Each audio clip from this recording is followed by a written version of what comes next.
See how many people we have in here. Got 8. Drop the link in the chat. Peace to the chat. Peace to everyone.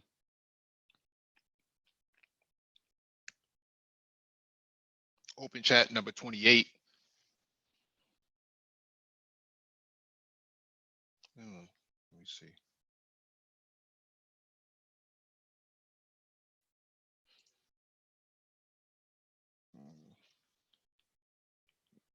Excalibur, can you hear me now?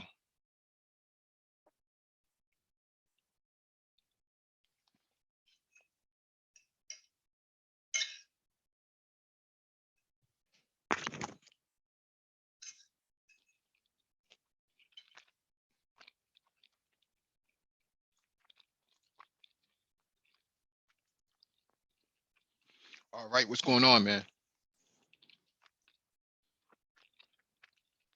Subscriber Appreciation Day.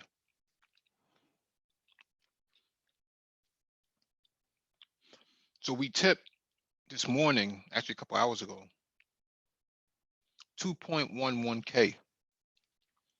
This is a significant deal for us because we did not anticipate this. So I wanted to open it up and actually let you all jump on and, you know, bring up whatever you want, as long as it's PC. And there's a link in the chat. Just click on it and make sure that when you're in the waiting room, you raise your hand.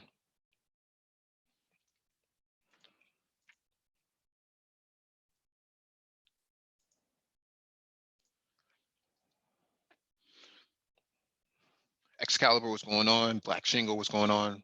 Farrell Edmondson, what's going on? Be ready for Monday night. Pat's gonna get live.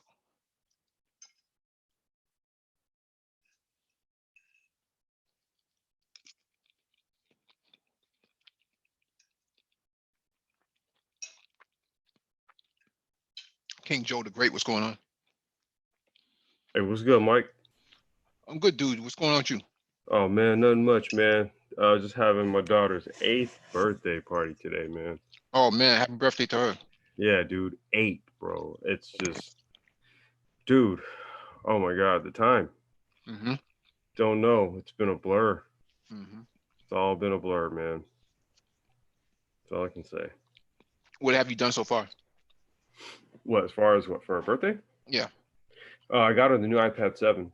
And we're doing a big birthday today. I'll probably keep her out of school tomorrow because tomorrow's my day off, and then probably, just hang out, do some stuff. I'm gonna get her a couple more gifts.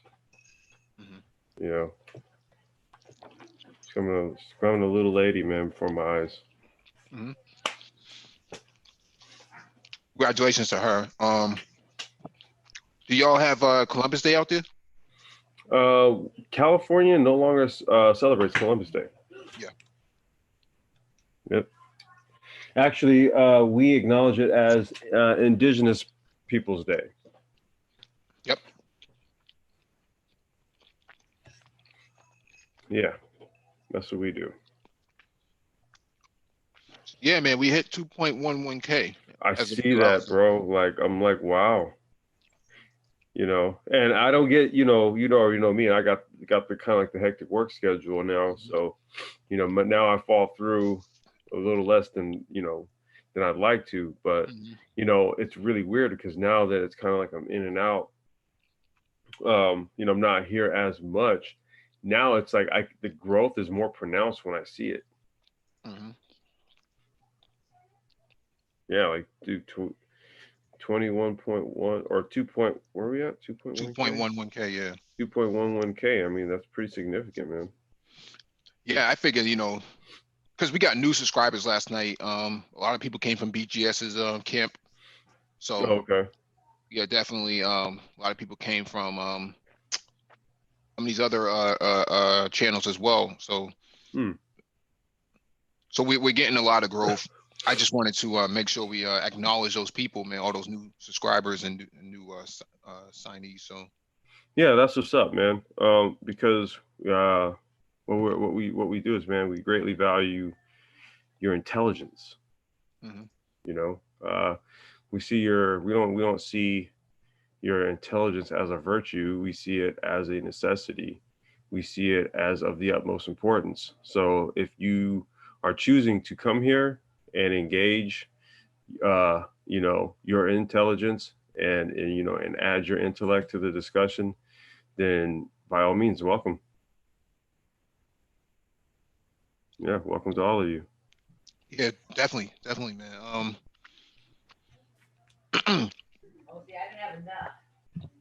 What I wanted to do was actually address a few points too. A lot of people ask us, what does dabble mean? Because they're curious about that term. Dabble, for in the manosphere, I heard somebody in the manosphere say this, that we were talking about the effery, and he says, well, I like to dabble every now and then. What? I said, what does that even mean? So dabble is like, if you look at it from an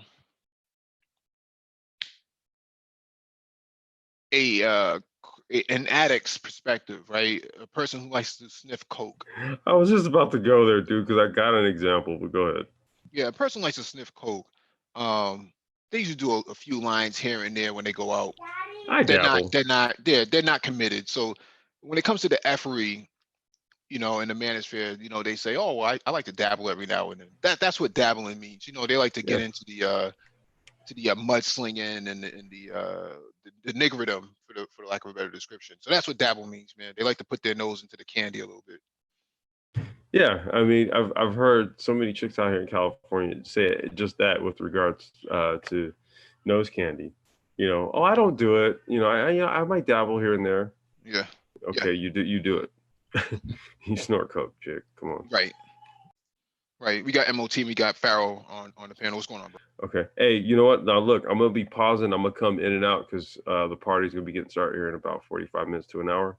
So I'm just gonna be coming in and out, but I'll be listening in. All right. Okay. What's good with you, Mike? What's good, Farrell? Nothing much. I'm chilling, man. I'm chilling. What's good, MOT? I think MOT is driving. Okay. Oh, he should be done driving. Shoot, it's a Sunday. Shoot. What's on your mind, Farrell? I just got done driving. It's freaking raining up here in Richmond, Virginia. Mm-hmm. What's on your mind? Man,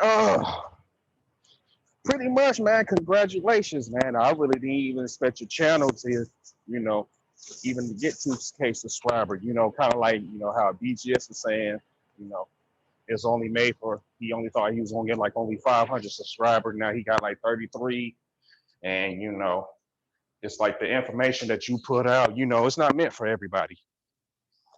So it's just, it's kind of to show that, there's more people that actually, you reached out to people that has, that shares our point of view and has our same ideology as us. So congratulations to the Black Brain Trust. Yeah, definitely, man. A quick question about that rig you're running. Mm-hmm. Now, do you have a sleeper in there, or is that not a sleeper? Okay. I'm a sleeper. So you're not stopping at no motels now. You just pulling over and napping it out. Yep, pretty much every 10 hours, napping it out. Yep. Mm-hmm. Now, is that stuff still pen and paper, or is this a kind of digital system that you got to log into? It's on a digital system called e-logs. Mm-hmm. So that's what we run under. You still got small little companies, but they getting flushed out because of the automation. And Mm-hmm. you probably been hearing, man, but it's been small trucking companies dropping like flies. But you cover some of that stuff on your articles, Mm-hmm. back in the summer. So they'll run on something more like paper. Mm-hmm. So, but that's coming more and more, dinosaur times. So everybody's converted to e-logs. Yeah. I'm surprised they don't, I don't want to give away any ideas, but I'm surprised they don't use your phone, right? Because your phone has biometric login, right? So like any Android or iPhone. Actually, some companies do. I believe national carriers, they do it by phone, and it's powered through um, they can either they issue you a phone, Android, or they'll have you download their app and you can do it by your phone. Or some of them even got iPads and tablets. You can plug your e-laws and stuff on. So yeah, that option is available out there, especially if you're on an app. Yeah, you can definitely. You don't have to, because it costs money to plug that Qualcomm system into your truck, because you're not really buying it. Whoever you contract with, you're not really buying it from them. You pretty much just renting it out because you got to give it back. Let's say if you drop the contract from them. So another form of keeping your logs and doing your 30, keeping enough time to do your 34. And if you need to go back and do some changes, they got systems where you can do it from your phone, tablets, iPad. Okay. There's somebody in the chat that says Keep Trucking has a phone option. Huh? Somebody in the chat says Keep Trucking has a phone option. Keep Trucking has a phone option? That's what somebody in the chat just said. I'm guessing they was talking about the e-laws. If they was, referring back to that, then yeah.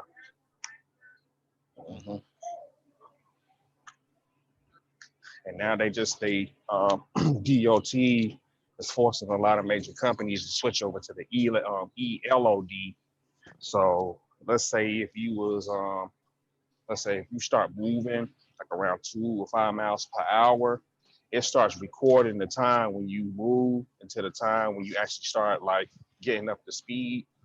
It actually, let's just say if I was taking a break and I was at a receiver, but I ran out of time to drive, what I'll do is I would just drive probably like 10 miles per hour and just creep until like an off place where I can park the truck the rest for the night. But you got to make sure that you do it within that speed, because if you allow that time to switch over, you'll violate your clock and it will switch over to driving instead of like off duty or sleeper, because the ELOD is being activated.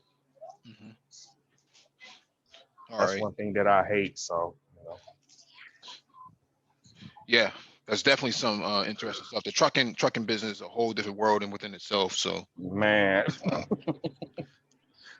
but yeah. I just been looking at it, man. It's so many companies just going under, man. I didn't think it was gonna get this bad, but we just had it's a lady on YouTube named Miss Diva Trucker.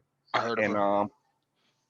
She was saying that Steven Transport, which is one of the big companies, but their division, their tanker division, pretty much they had to let go 600 employees. 600 employees at the tanker division. Pretty much the tanker division is done for Steven Transport, because they mainly known for the refrigerated division, but they got both that and tanker. And usually if you don't specialize, because they didn't really specialize both like that, they focus more on refrigerated. So when you ain't up on the contracts and stuff and you underbidding, because a lady, I guess somebody in the comment section commented under Mr. Diva Trucker video, because he worked there, he said what Steven Transport was doing was they was underbidding some of these other companies for these contracts. But what happens is when you start underbidding, you really don't make much profit for the trucks that you running, because your operation costs, you gotta pay for your operation costs. And what they were doing was they was more focusing on trying to get more contracts than to sit over here and try to make profit. So they just underbid everybody, and just in hopes and just a spite of trying to get a new contract once they sealed the first contract. So you really can't. That's a lazy way of doing it, because let's say if you did underbid the contract, let's say for somebody like Kraft, and let's say if your drivers are known for having accidents or being late for appointments, you having breakdowns. Okay, all that stuff come into account when the contract gets renewed and y'all start to renegotiate. But if when they look at that stuff, they'll be like they have the option to drop you.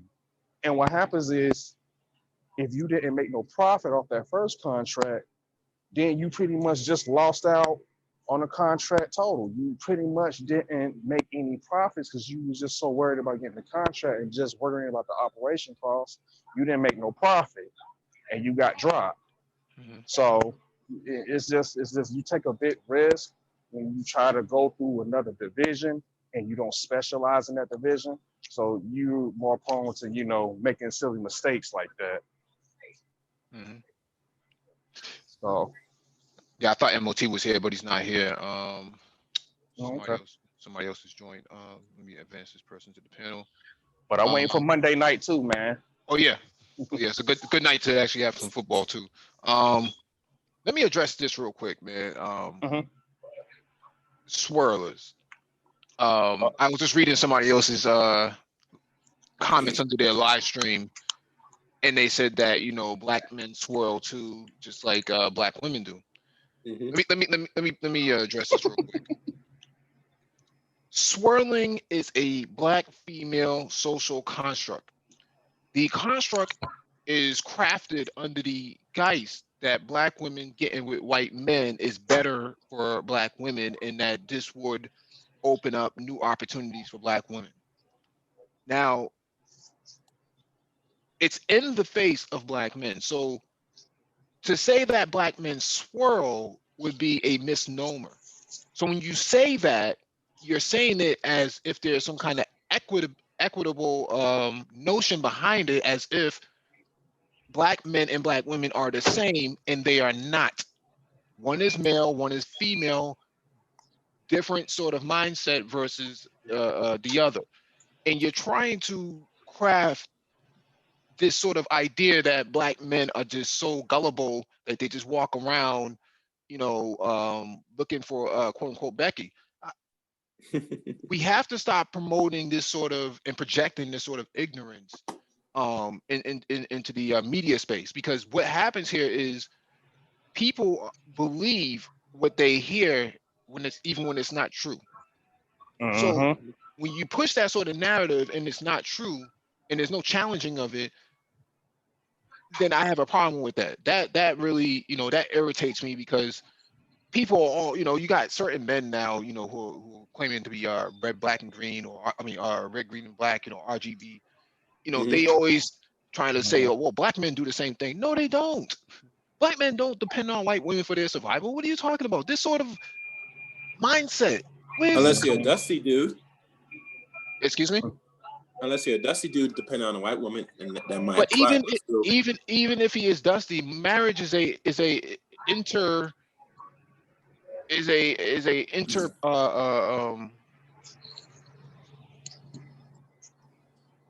an interpersonal thing, right? So you're taking two families and you're merging them together. It's a merging of two economies. When you say that black men are swirling, you're taking the definition and mangling it and manipulating it, modifying it so that it fits black men, even though it was cultivated by black women for black women. And now you're trying to redefine it so that it fits black men because it's negative. So how you see black men is through a negative lens, and so you go immediately to the negative. Farrell, you have to mute yourself, brother. And so you go immediately to the negative because that's how you see him. And instead of accepting that you have these sort of negative connotations about yourself, because what you see in black men, you're rejecting because you see it in yourself. And so that's where the self-hatred comes from. We have to keep challenging people who come up with these sort of notions that black men swirl. It's no such thing as black men swirling. There is no blue pill retreat for black males who want to lay up with non-black women, especially white women. There's no such thing. You could say Charles Tyler may have done some stuff down in Brazil and so on, in Dominican Republic, so on and so forth. That's not the same. Brothers traveling is not the same as pink pill retreats. But see, that's the sort of narrative that is being put out there where they try to find equivalency between black men and black women, and you cannot. Two different demographics. Cyberdyne, you have your hand up. Yes, I do. Good afternoon, gentlemen. Am I clearly heard and without distraction in the background? Yes, sir. All right, much better. This is actually the guy that was Galaxy Note Phone 8 coming Okay. yesterday. Okay. So I'm actually in the office doing some IT preparedness. Give me a second. Let me bump this jazz down. So no, it's ironic that you came up with that point.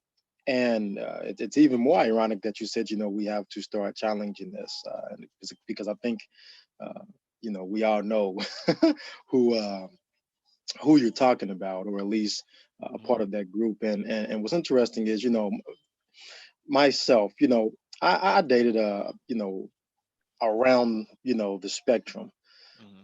Starting at like 15, one of the love of my life, she was a Caucasian woman, but she had a family that, didn't appreciate, you know, the uh, the Melton brothers. So, had to leave that alone. But, currently, one of my love interests, very good woman, took me going around the earth to find her. She's Dominican.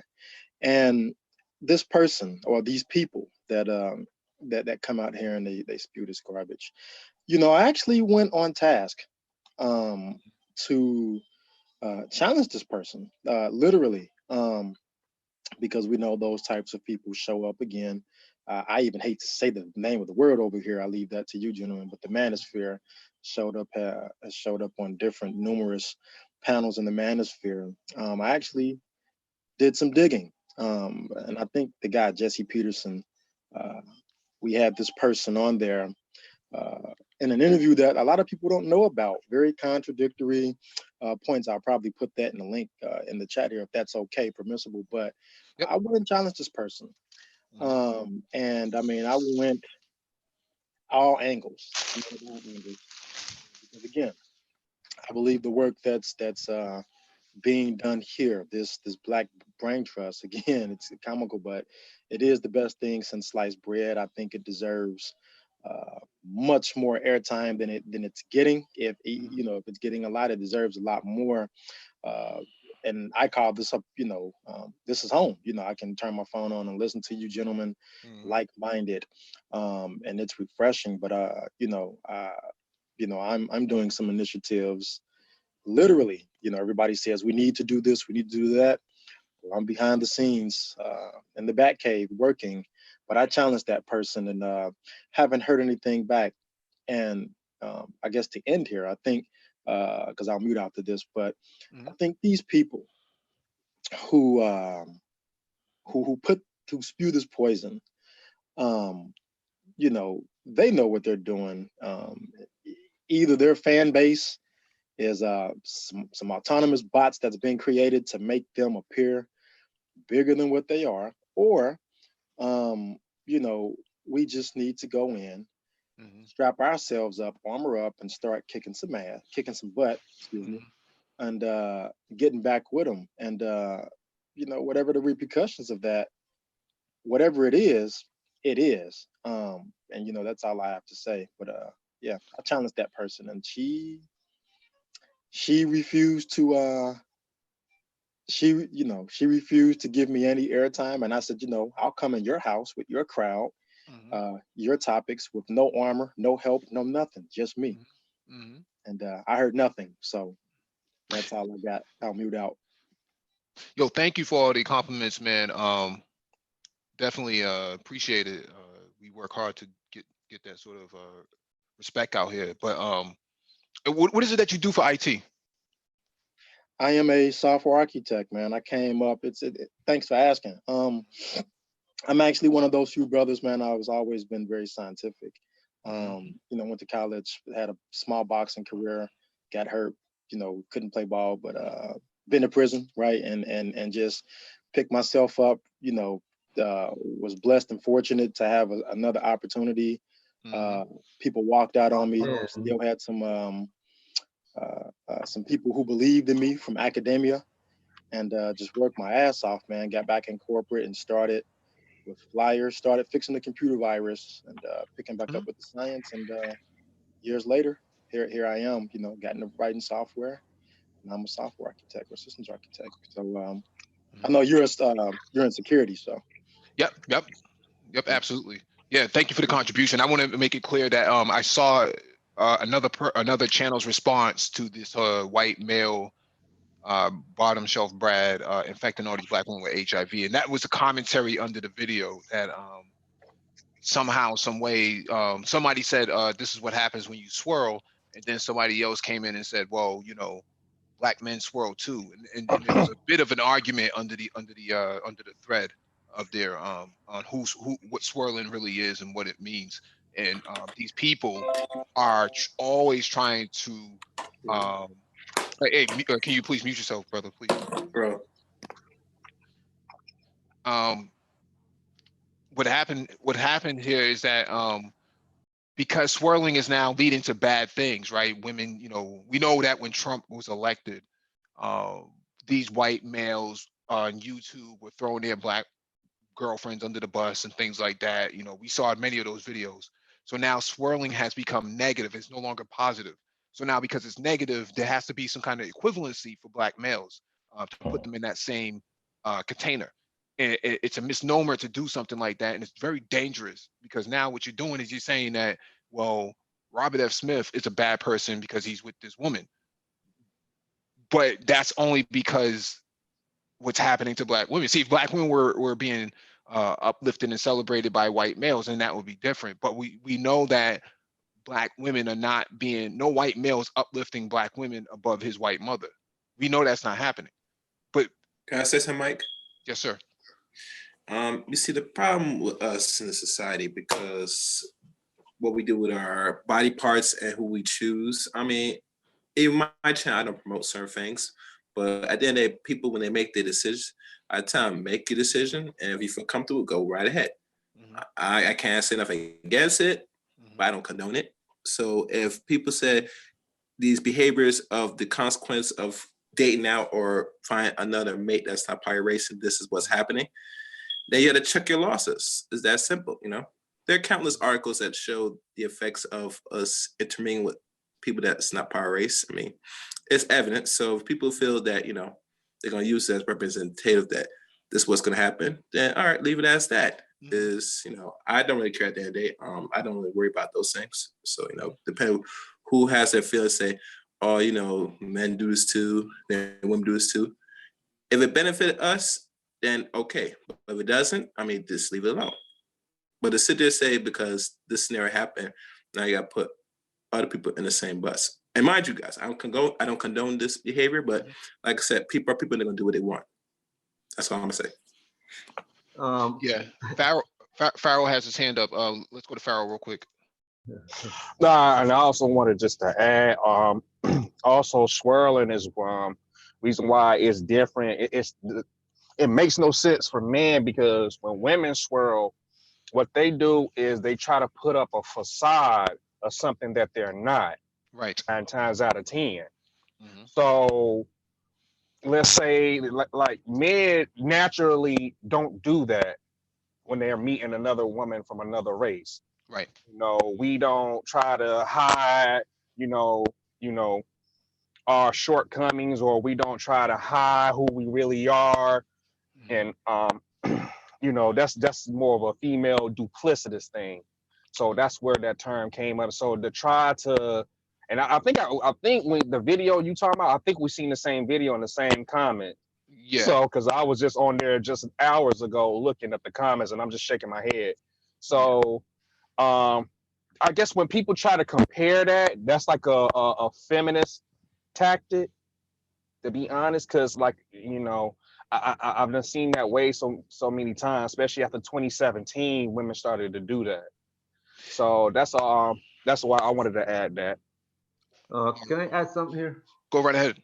For me, is like yes. Well, let me put it this way: the people who make these kind of statements really don't pay attention. Well, they know why swirling goes on with women. Mhm. Women, men don't. If you go by the definition that of swirling that women use, men don't swirl because men don't usually go after a Caucasian woman Because she's because they Caucasian. think exactly because they think it's an improvement for them. Right. You know, a black man will try his best to find a good black woman, Mhm.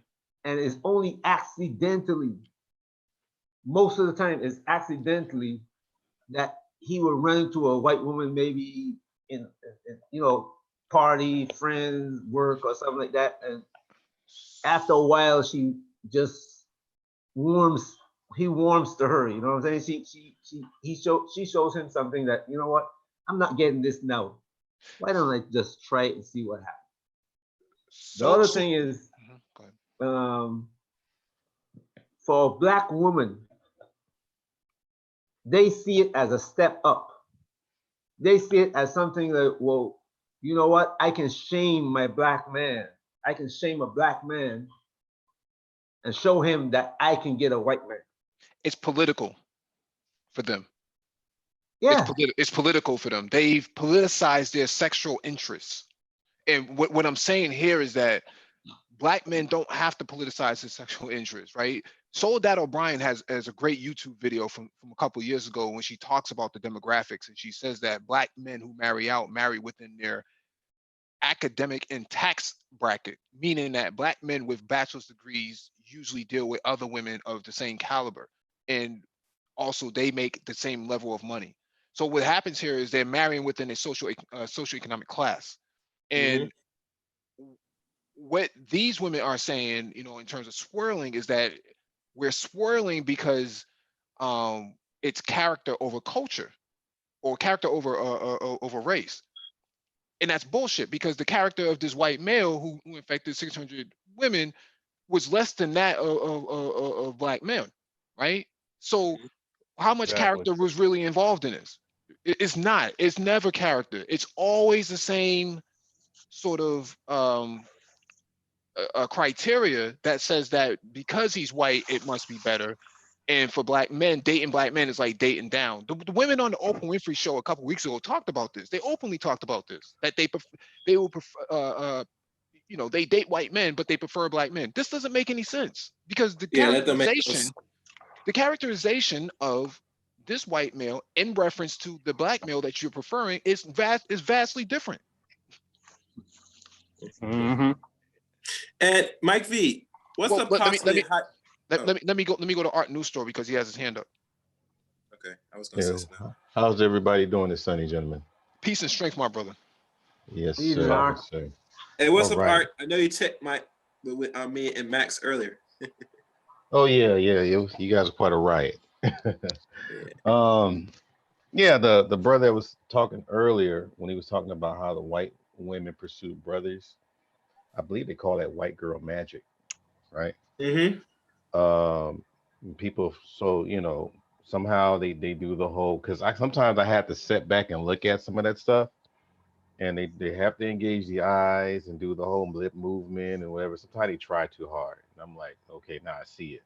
Some of us don't catch it. They're like, some people just get mesmerized and just say, oh, she's nah. Anyhow, the part that I was really uh, thinking about is when we were, sometimes when we do talk to some of these people in the swirler movement, I believe more than half the time they're not admitting that they are part of that formula to try to get these white men is to be submissive, Really?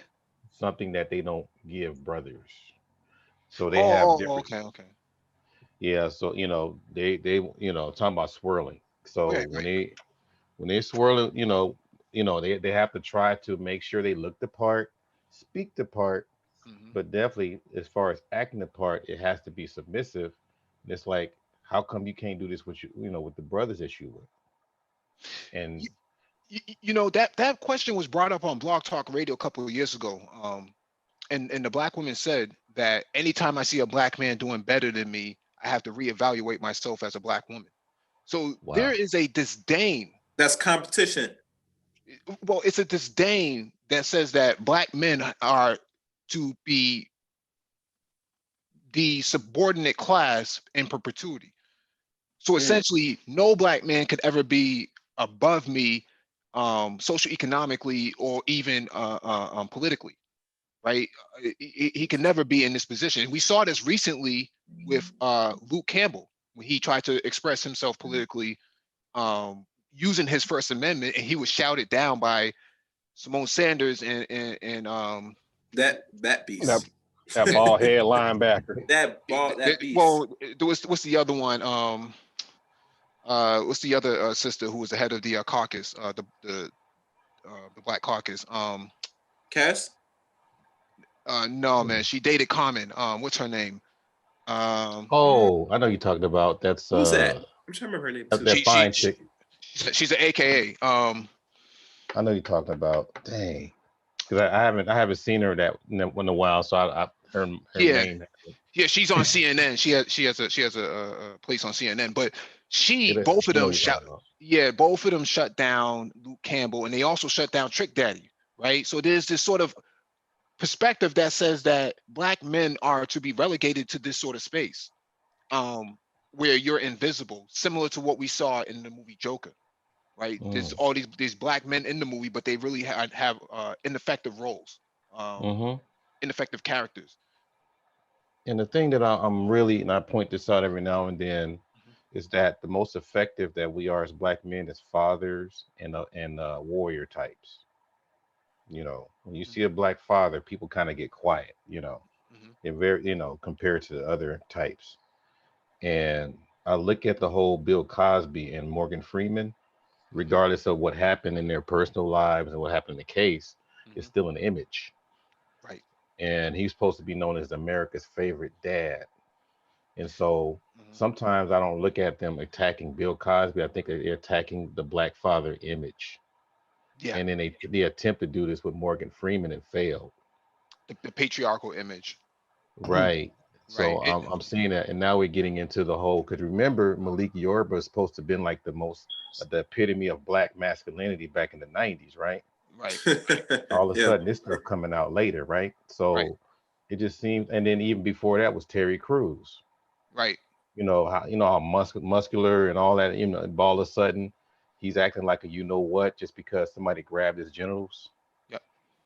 It's really it's a whole buck breaking process, but from father and from the warrior class. Yeah, and you're seeing this now with Paul Pierce. Now they're going after Paul Pierce now. Supposedly. Oh man, what happened with to Paul Pierce? Yeah, Paul Pierce is now being accused with the Me Too movement. They got his ass now. Last 24 hours. Are you serious? So Paul Pierce was like the epitome of greatness. He survived an attack by Pookies, right? And won a championship. Out here. Yep. And now they're accusing him of groping a woman in his restaurant now, his hookah bar. So my bad, fellas. I was trying to call from you, but I think you was talking about the common. I think what's her name? Angela Rye. Angela Rye. Yeah. That's her name. Yeah. Correspondence. Yep. Yeah. Yeah. She was head of the Black Caucus. But that's another yes. institution controlled by that group. But that's the point that I'm making. I'm glad Art Neustro brought all that stuff up because that's really relevant. Cyberdyne has his hand up. Go ahead, brother. Yeah, thanks again. Yeah, you guys are spot on.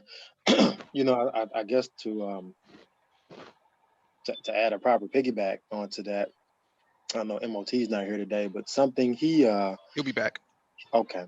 Something that he has mentioned is actually something that I've long since done that's actually very effective. And I'm going back to the point of what you're saying, and also how to counteract that.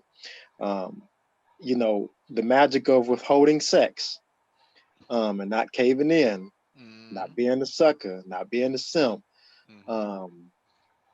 really works wonders. And it's almost like it has medicinal properties for for one's for one's life. And what I learned, man, is that with the sisters, don't get me wrong, I love them all, but I learned that a long time ago when I decided, because I think that one of the biggest counter arguments, or one of the not counter arguments, but one of the things that they'll try to interject as an element to this whole swirling thing is that they'll say, "Oh, well, you do it or you date outside the race because we won't give you none," and the whole Pookie Ray Ray trash or whatever. But what's interesting was that for most of us brothers, I think I've heard it said, we don't have no problem getting none. We don't have to broadcast, advertise, none of that. No. But I learned that when I started to say, you know what, I don't really need need to get my fulfillment from this particular group of women over here. I have a whole world opened up to me, especially when you get your passport, you can go where you want. But and women who will genuinely show interest, not that you're chasing them. When you stop chasing a woman and when you start dealing with them and you take sex out of the equation, and me again being those of us who are scientifically minded, we say, oh, what happens if I don't try to smash? What happens if I don't try to get hit? What happens if I try to keep it 100? What will happen? And the dynamics change drastically. And so I just kind of wanted to add that in. Take sex, take trying to smash and get it out, that take that out of the equation, and then it sends them into a tailspin, man, and they'll do and or say anything relevant to what we have today.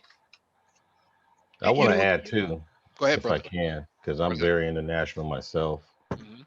And I mean, I'll just say I'm international. But I got a Brazilian wife, but I've been around. And the thing is, I don't know why people keep coining it to the point to where you just can't find nothing here. I mean, why can't you just have everything? Why can't you be the guy that you are, where you could just have anything you want? Yeah, You know what I I think. mean? Yeah, I think the problem is with Black culture is so isolated from the rest of society. It's not compatible. It's really proprietary, but it's not really compatible with anything else. So you have to step out of of the culture itself in order to be worldly, right? Um, so a lot of times, what that would mean is that you may have to give up some of that Negro dialect, or you may have to give up a few of those guilty pleasures that Black people seem to love so much, man. Yeah, And that includes Black women. That's why when Black women yeah, date out, they put on that sort of uh, that Becky, right? They put on the Becky yeah. mask and try to do that. Because there's a woman on YouTube who used to be on YouTube who got her start over on CNN and VH1 and HLN, Cheska Lay. She used to be in the manosphere too, and she has a white husband, and Wow. she went back and forth with brothers for quite some time, man, about this whole interracial thing. And the white, if you look at her husband, if he was a Black man, he would just be a non-select guy. But Mm, wow. because he's white, then He'll come up. yeah, he's a come up for them. You see the same thing with Elon Omar. Hmm. She leaves a very high quality Somalian man for with kids for this bottom shelf bread. Yeah, You see this being proliferated throughout multiple demographics of Black yeah. women. They just So I'm seem gonna. You to. mean a lot of black spaces? You mean like a lot of YouTube are bigging up, No, no, promoting no, it? no. We're saying Yeah. beyond social media, even in the Yeah, political space, you see Black women with low low octane males, low octane right. white Just males. like we supposed to be with the big, out of shape women and all this kind of. Right, It, right. they use that narrative. I'm a name drop because I did keep in touch with Charles Tyler before he passed, Hmm. and he helped me to get things established out there where I teach out there in Brazil Hmm. 3 times a year. Hmm. So just to put that out there, a lot of people just don't go. I'm just say brothers. A lot of brothers don't go out there just to chase some ass. We want to go out there and see parts of the world. We don't have so much. We only have so much time on this earth. So, and the thing too is that I'm gonna be real. When I go out there, we get a lot of professional sisters that go out there in groups in Hmm. Brazil as well. Hmm. Okay. All right, bro. And, Because Sorry. they and got money. yeah, they're All right. not, they're not, what, somebody speaking? Somebody's calling me? Yeah, like you said, I've been to Brazil, and I've been going to Brazil. Well, I haven't been in a couple of years, but I've been going to Brazil since 2009, 2008, and a lot of the brothers that I've met down there that got married to Brazilians, married to lawyers, doctors. Mm-hmm. You know what I'm saying? People with business. Yeah. I had one Yeah. brother that he went down the first time he was going on an airplane with me. He came back to the US. 6 months later, he moved down, got married, and him and Yeah. his wife went into business together. Yeah. So these I teach out brothers there are in not just Copacabana. traveling to hoe out and all of that. I listen to the stories and I know the truth. Yeah. Because I teach out there in Copacabana. You know, I think my next one, I gotta wait. I gotta do the next one in June. So I have to wait that long because I'm busy here. But Right. and I see it over there, man. It's see, I don't know. I mean, I guess because a lot of us we're stuck on YouTube, but we don't really go out there and see for ourselves. And you can tell the difference between the people that's trying to just get some butt and some people that just enjoying themselves. You can literally see it, you know. And I go to the favelas. I go into the Midland and the beach area, which is Copacabana and Ipanema and Rio. And these are your people out there. The only thing is that you got to learn the language, you know, in order for you to get the full value of it. So, and I'm not trying to sit there and try to convince people or nothing like that, but I'm just trying to let people know that this is the side that I'm seeing. This is the stuff that I'm looking at. And what the Charles Tyler's message wasn't just trying to get people to go out there only, but just to sit there and see your options, you know, Yeah. to see how things are in other parts, so you won't be stuck in one area. That's what he was trying to push. Right, Yeah. exactly. Even if you Expansion. just go there just to look, you know what I'm saying, you might hear all the stories about what goes on down there, and then one day you just say, you know what, I'm going to see what's going on, and that is when your eyes become open. I've been all the way from Recife down to Campos, Yeah, only and did two others. you know, Porto Alegre. I've been all Yeah, the way. I did Porto Alegre. I've been there. Yeah. I've been all the way down there, and I've seen it. Women come up to me and start talking to me. The first the first time that I've been there, I had a conversation with people, and I couldn't speak the Portuguese very well, and that made me. I come back home. I went in, and 6 months later, I can hold conversation with people. But Yeah. it wasn't about me going down there and chasing everything on Copacabana. No, Right. Mhm. it was me just going down there to see what it's like. Just being yourself, When my man. eyes Just being opened, regular. yeah, Yeah. when my eyes got open, man, it was like, what? This is why is the I U.S. wasn't not faking. Nobody was faking. Nobody was trying to act no, like somebody they weren't. You just no, who you were, and then people just sit there and engage with you. Mhm. I man. mean, Look, you know, Nagone talked to me. I met Nagone on Copacabana. oh really? Me and Okay. Nagone talk here, and if I asked him if he knows me, he would say no. But I didn't know him. I didn't know him like that before. The brother is pretty big. I know him, brother. So, you know, but you know, you meet all kinds of people down there. I met lawyers, doctors. I meet so many of us brothers. And when they go down there, I don't see them chasing women everywhere. So it's the narrative get blown out of proportion because the women don't want you to travel anywhere. Yeah. Right. Well, they don't want you to step outside of the culture, not so much as travel. So they don't even want you looking at African women either, right? So the idea here is to keep black men in a subordinate place, where he's subjugated to all of the toxic energy and nature of what is black culture, right? And they superimpose Or you all of say the, black women, Mike V? well, not just black women, but black men out there who support the gynocracy. They support the gynocracy, so they want to maintain it for what it is. Well, I know. Holding weight for So, the matriarchy. right, there's no scalability in the culture itself because it doesn't produce enough talent to sustain the whole entire community, unlike other cultures. right? You look at Indian people, I mean, we've talked about this before. Indian people who come to this country will live 4 people to a 2-bedroom apartment, or when they do get married, they bring in their in-laws. So now you have this sort of massive Merger. massive merger of families and whatnot that also merges economies together. And so now you're talking about something that can't be easily broken. Whereas for Black Yeah. people, Black women pride themselves on being independent of Black men, right? Yeah, So man. what value does it really have? There's no scalability with that sort of mindset in that architecture.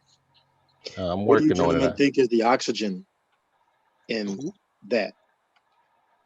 There's an Who? oxygen. There's an oxygen that gives that life. I guess I just wanted to throw that out.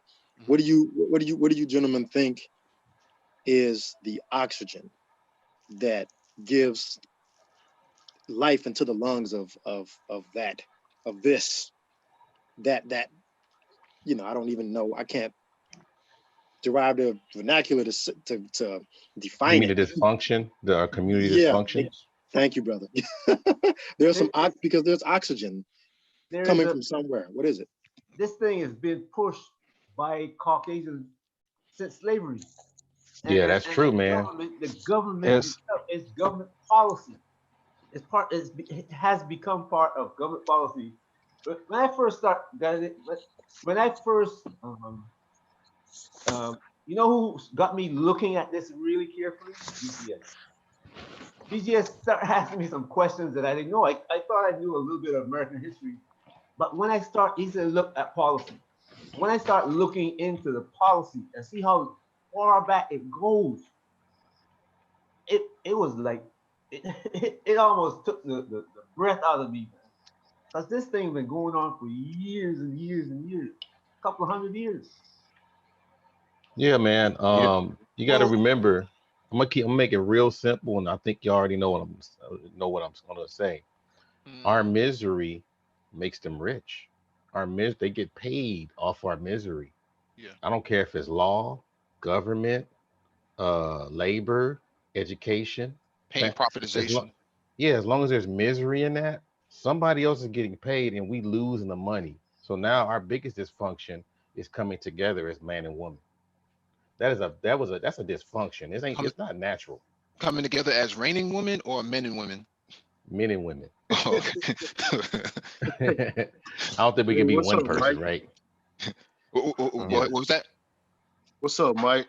Hey, what's going on, bro? Not much, man. I just wanted to chime in real quick and tell you, man, you hit the nail on the head, bro. You know, as far as Black women and how they see Black men dating outside their race or exercising their options. Hmm. But as What did far I as say? What did I say? well, you pretty much said that man, I can't remember, but you hit it perfect, bro.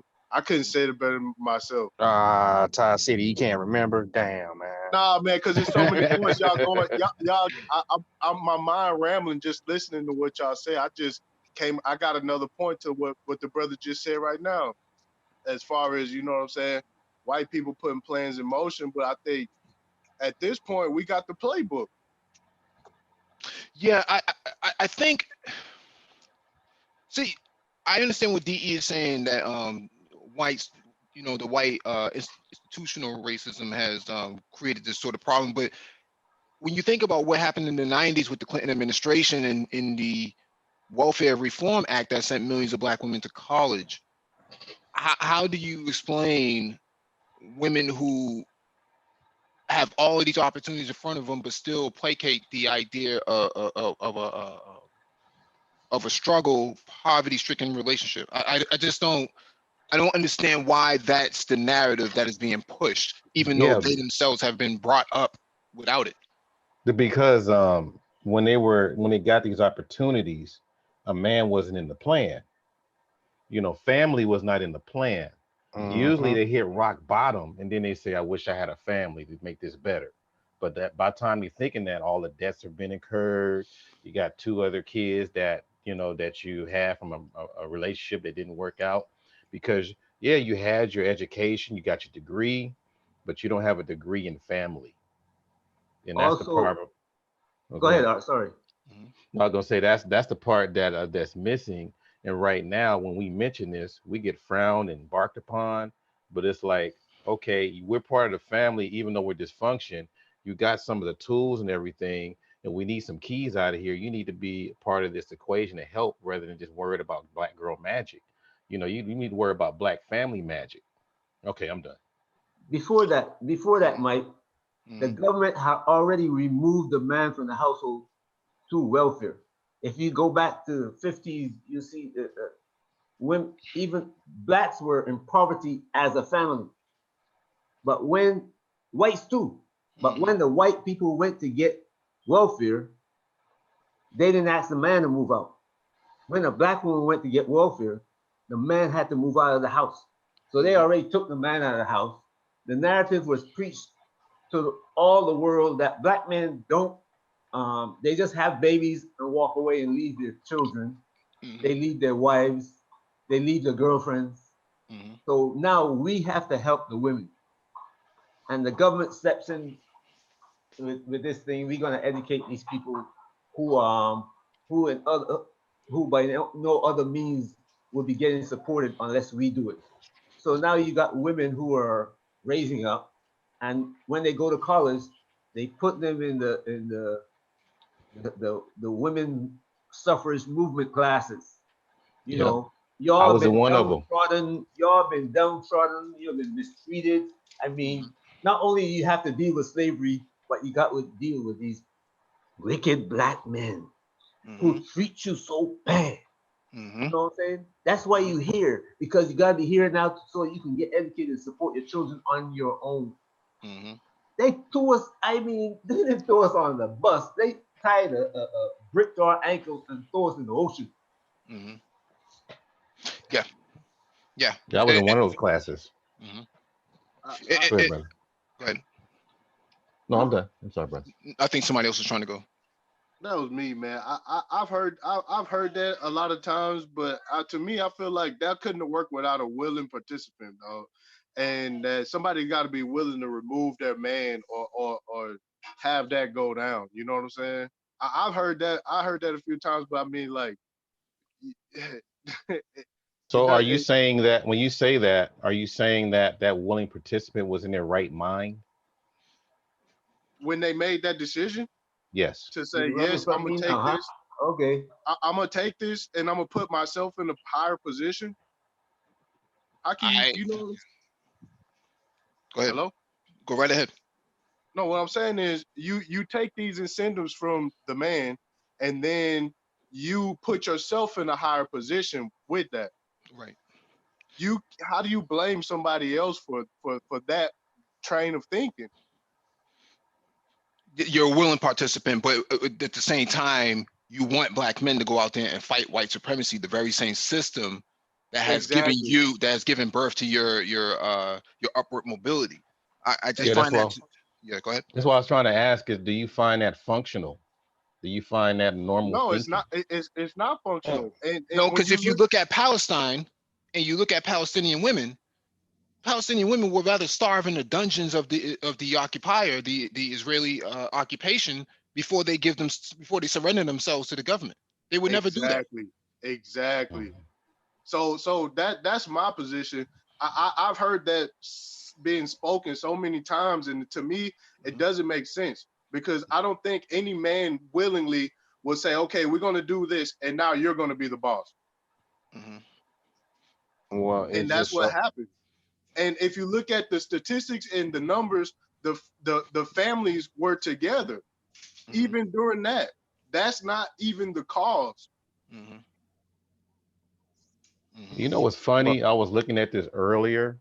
There is a compilation of 70s black commercials. Mhm. We talking about Charmin, Pampers, shampoo, cereal. Most of those narratives were always based on a husband, a wife, and a child. So even though you're looking at your programs, you were looking at commercials on the family narrative. And all of a sudden later on, they start showing single moms doing Biscuit and cup of noodles and hey, I mean, if you look at it, every time we're looking at imagery, we damn near become the reality. And it's like, how do you stop that? Do you just cut all the TVs off, media? I mean, what do you do? Well, art imitates life, right? Hmm. Let me go to Cyberdyne. He has his hand up. Oh, thank you, man. This that was right on point.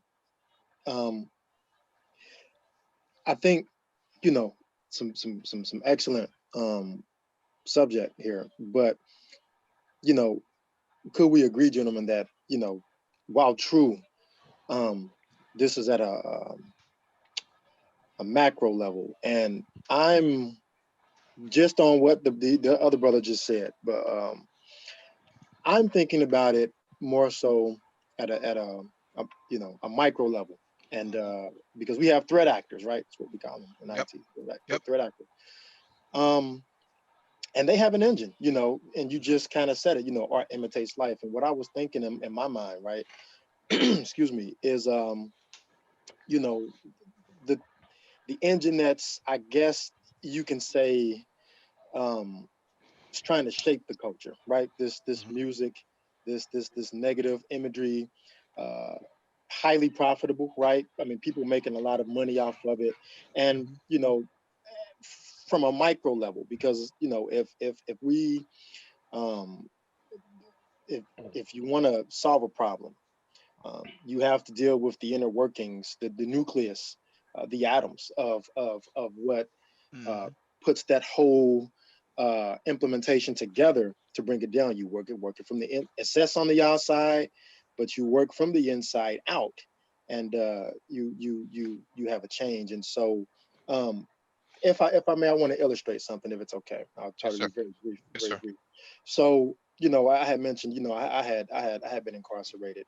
Um, having made one sole mistake, cost me 8 years. Right now, that 8 years wasn't spent in vain. Obviously, I found a way to get in private school, and Mhm. the rest is history. But my community, where I'm from, in Cincinnati, I'm from downtown originally, and they went through a remodeling. They came in, and it was rough where I grew up at, but they came in and they redid everything, pumped a lot of money into the new developments. Mhm. Even to this day, some well-to-do people of many different races came down. I wouldn't say a gentrification, but it's still mostly African American. But a lot of good people came down. Bought some of the real estate, gotten some of the townhouses and so forth. And over a 2-year time span, I remember talking to my mother one time, and Mhm. she says, this place has returned. This area, the West End, has returned back to the same garbage that it used to be. And so I asked her, I said, "Well, what's going on out there? Why is this happening?" And this is what she told me. And yeah, I hope this is relevant. I hope I'm not veering. But she said, these these women have, because they weren't supposed to let anybody in on the lease. Mhm. But what the women did who were working was that they had the baby daddies, the drug dealer boyfriends, the guys, a lot of them who I came up with on the block. Wasn't about shit, didn't do shit, and well, they still ain't about it. And their kids ain't, whatever, but they followed in those footsteps to this day, doing the same thing that their dad was Mhm. doing when we was in high school. But anyway, um, they let them in. And when they let them in, the crime, the robberies, uh, the girl that was shot, baby daddy got chased by the guy, ran through her house, saw the girlfriend, couldn't get him, shot her in the head. I remember that one. That was deep. But anyway, Mhm. um, that is what happened. And so I guess, again, from a micro level, dealing at where we're seeing this thing take energy, because our people are, yeah, the government's probably behind it with the puppet strings. Right, true. They have the big long-term vision that what they want to do with control. But Mhm. at a micro level in the community, we've got threat actors. We've got people, they say, well-to-do black men, we the sellouts. No, those are the sellouts. Those, and I'm sorry, and it's no offense, I like the music, but those brothers taking them $100,000 deals, rap deals to go out there and Mhm. spit that poison.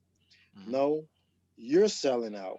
And does anyone think at the micro level, is that the oxygen that,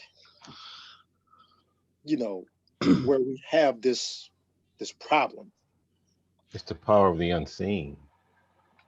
You know, as long as you don't see me doing my magic, I'm gonna keep doing it till the wheels fall off. You know, it's the unknown. So, and then at the same time, because I mentioned that on I think Ren's panel. No, I'm on Gab's panel. You know, we had these Illuminati arguments, right? Now, one side says it's true, the other side says it's not. But whatever this Illuminati is, if it's true or not, they don't have a representative.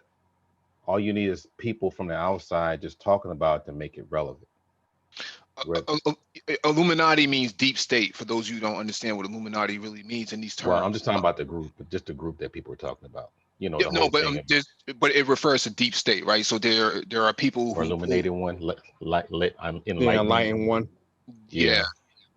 So whoever pulled the trigger on Libya wasn't Obama. It was the deep state. It wasn't some random black man in the office that did that. That was there were powerful people behind the scenes who made that happen. So Right. go ahead, Art. Go ahead, Art. So I'm just saying is that even, I mean, if they don't have a representative, if they don't have something that you can really, and put it this way, if you are whoever's right and spot on, usually they disappear. They Okay? do have representatives though. No, but they don't have people who come out there in suits and then do press conferences and No, come no, out what? there and try to do damage control. Well, no. They do. We just have to understand the nature of what we're looking at in order to understand Right. that. But that means all of that you 1 second. That means you would have to do your research and study and know what you're looking for. Either that, or all you have to do is just look at what companies control industry. Right. That means somebody did their research. But the thing is that again, you know, they keep. I'm just using that for an example. I don't want to do a sidetrack or anything, but they don't have like a name that says Illuminati and and people have Illuminati T-shirts and all that kind of stuff. Let me make my point, brother. I'm sorry. Hold on. They don't have it to where people. It's just like you would have someone like the Ford company. You know, if somebody from the Ford is going to come around, you're going to know they're from Ford. They're going to do press conferences about the next model and stuff like that. And if there is some kind of dysfunction that's happening, then somebody's going to come in and explain what happened and things like that. I'm trying to say that for those people that are saying that it is or isn't, there's no one out there addressing them directly. And if you're saying that if you have to be the person that knows the difference between the signs, the people who works or whatever, that's a whole different subject. I'm just talking about the stuff that people are saying. They don't really have anything to go by because they can only go by what other people are saying in the streets rather than stuff that they can pinpoint. Well, and I understand. I understand exactly what you're saying. I guess what I'm trying to say here is that if you follow, if you follow basically international business, okay, anyone who could possibly be considered somebody who is of the Illuminati ilk, right? Typically is going to be tied into something that's going on in the world. And typically anything that's going on in the world that's generating large sums of money is usually a business of some kind. Okay, so this is why I'm like, well, no, it's really, you have to look at where the players play. Okay, and when you talk about companies like Ford, well, Ford is a publicly traded company. However, there are private institutions that own chunks of a publicly traded company. Some of those people that you're referencing are part of those private institutions. You get what I mean? So it's kind of like we have to understand who the players are and where they play at. But I don't think that those people have some. I don't think they have some sort of agenda against. I'm not sure where the Illuminati thing tied in really in reference to anything. I guess I'll just. A deep state would like to keep black men in a incapacitated state so that they cannot compete with white men for jobs. Richard Spencer came out. Richard Spencer came out last year or 2 years ago talking about this. That they would prefer white men have all the jobs in IT. They don't want to share. They don't want to share those opportunities, and people like him will work behind the scenes to makes things like that happen. Yeah. A disclaimer. Who's the other A one? disclaimer. Bannon. Steve Bannon. He's another one.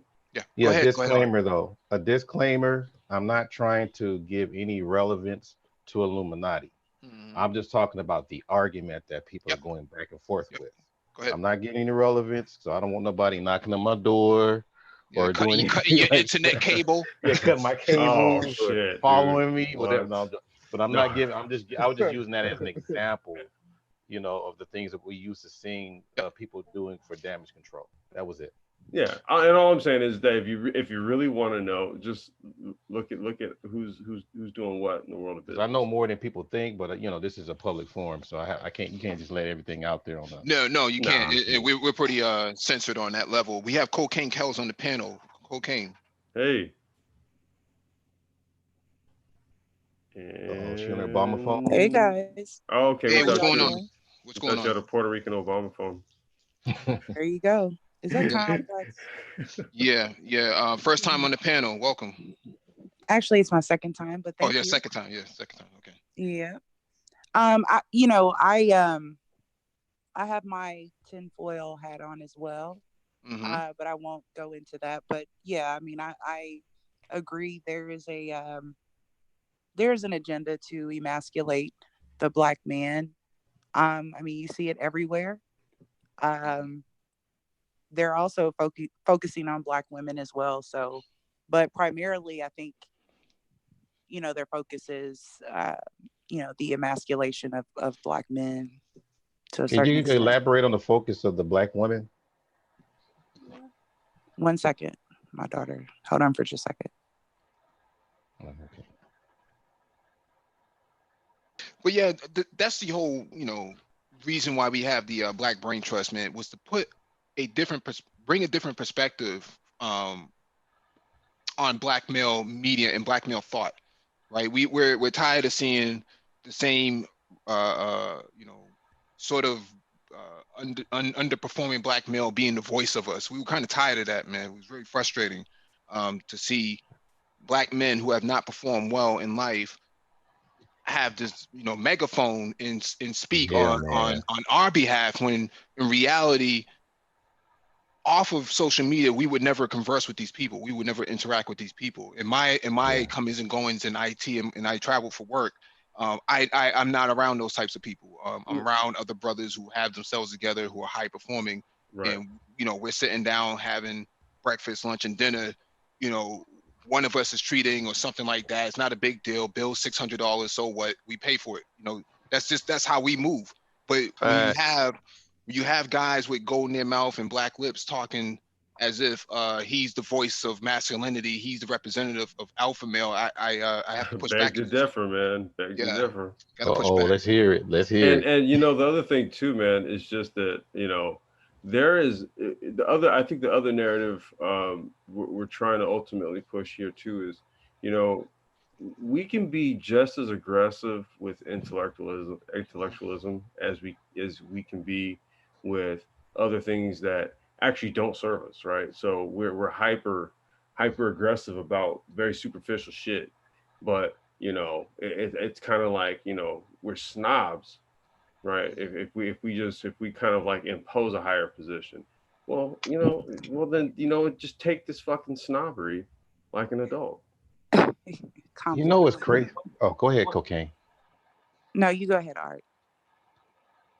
Well, you were going first, Cocaine. Yeah, so yeah, we waiting on you. You were waiting on you. Okay. Sorry about that. I had to get my daughter situated. It's kind of like when you, Mike, we were discussing the Joker movie and the Black women. There are like hidden in plain sight the things that the deep state, quote unquote, are trying to do. Primarily with Black women, there what they are doing and have been successful in some sort of way, I think, is manipulating them to worshiping this white man who they think is the white messiah. so to speak. And I think that, like I said, they've been successful in a lot of different ways. Primarily, when they look at the Black man, they don't see, that provider, that protector, that strong individual, that masculine individual. Because what has been happening is that the programming has been embedded in their head that the men are supposed to be wearing skirts and whatever else. You look at the Gillette commercial where the father and the I think it was a transgender or whatever child teaching him or her how to shave. Shave, yeah. That was a Black man. So again, if you start seeing that imagery from a Black woman's perspective, you start to devalue the Black man from a visual standpoint, also from just what it is that they can bring to the table, all of their attributes. Let me ask you this then, Cocaine. Now, I want to go next. You gotta raise your hand. You gotta raise your hand, Tyson. Okay, let me real quick. I'll be quick. When they trying to phase the Black woman out as well, do you think they're trying to do that with that whole transgender thing as well?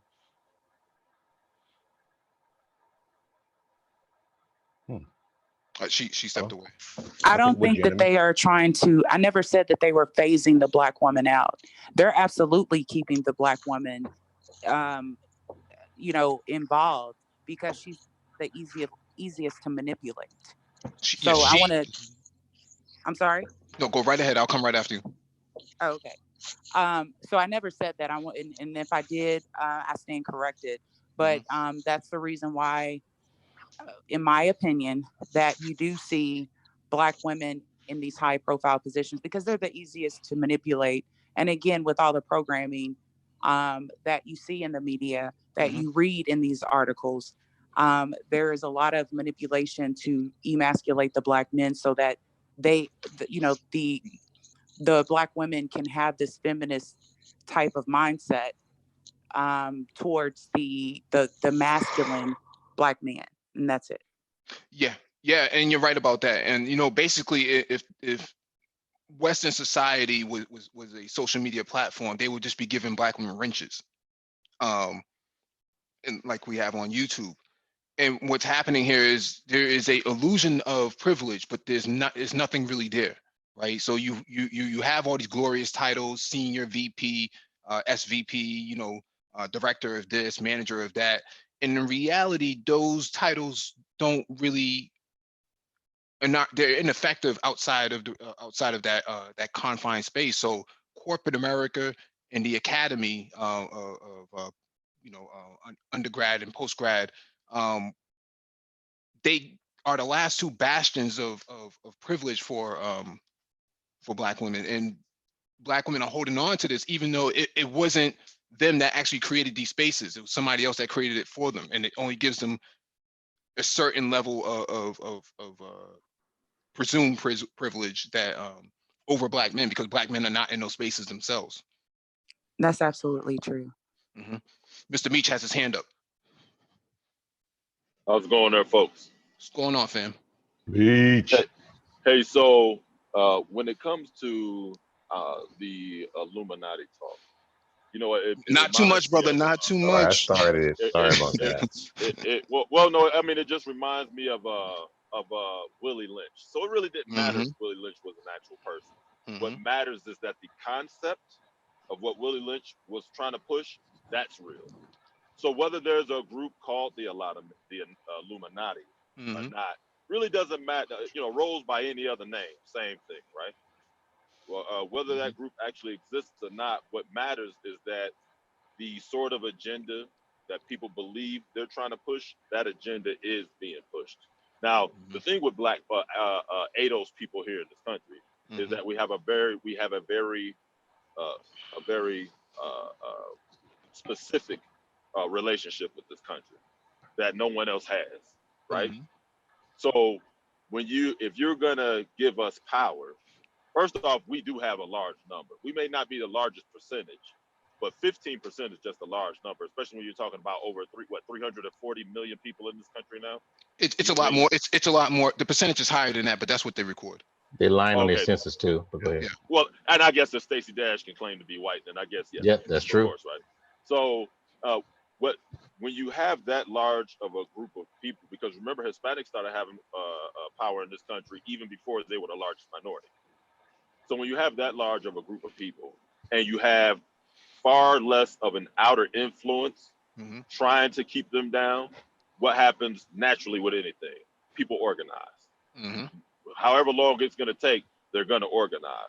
And in this day and time, especially when you have people that are like, really, if they were going to do something like give us reparations, the best thing they could have did was give it to us in the 90s. That's Yeah, the to best save thing a they little could have money. done. Right. Well, to save money, but also because we weren't as organized and we didn't have social media. There wasn't worldwide talk just by merely picking up a phone where you could actually see people and you saw this stuff on a regular basis.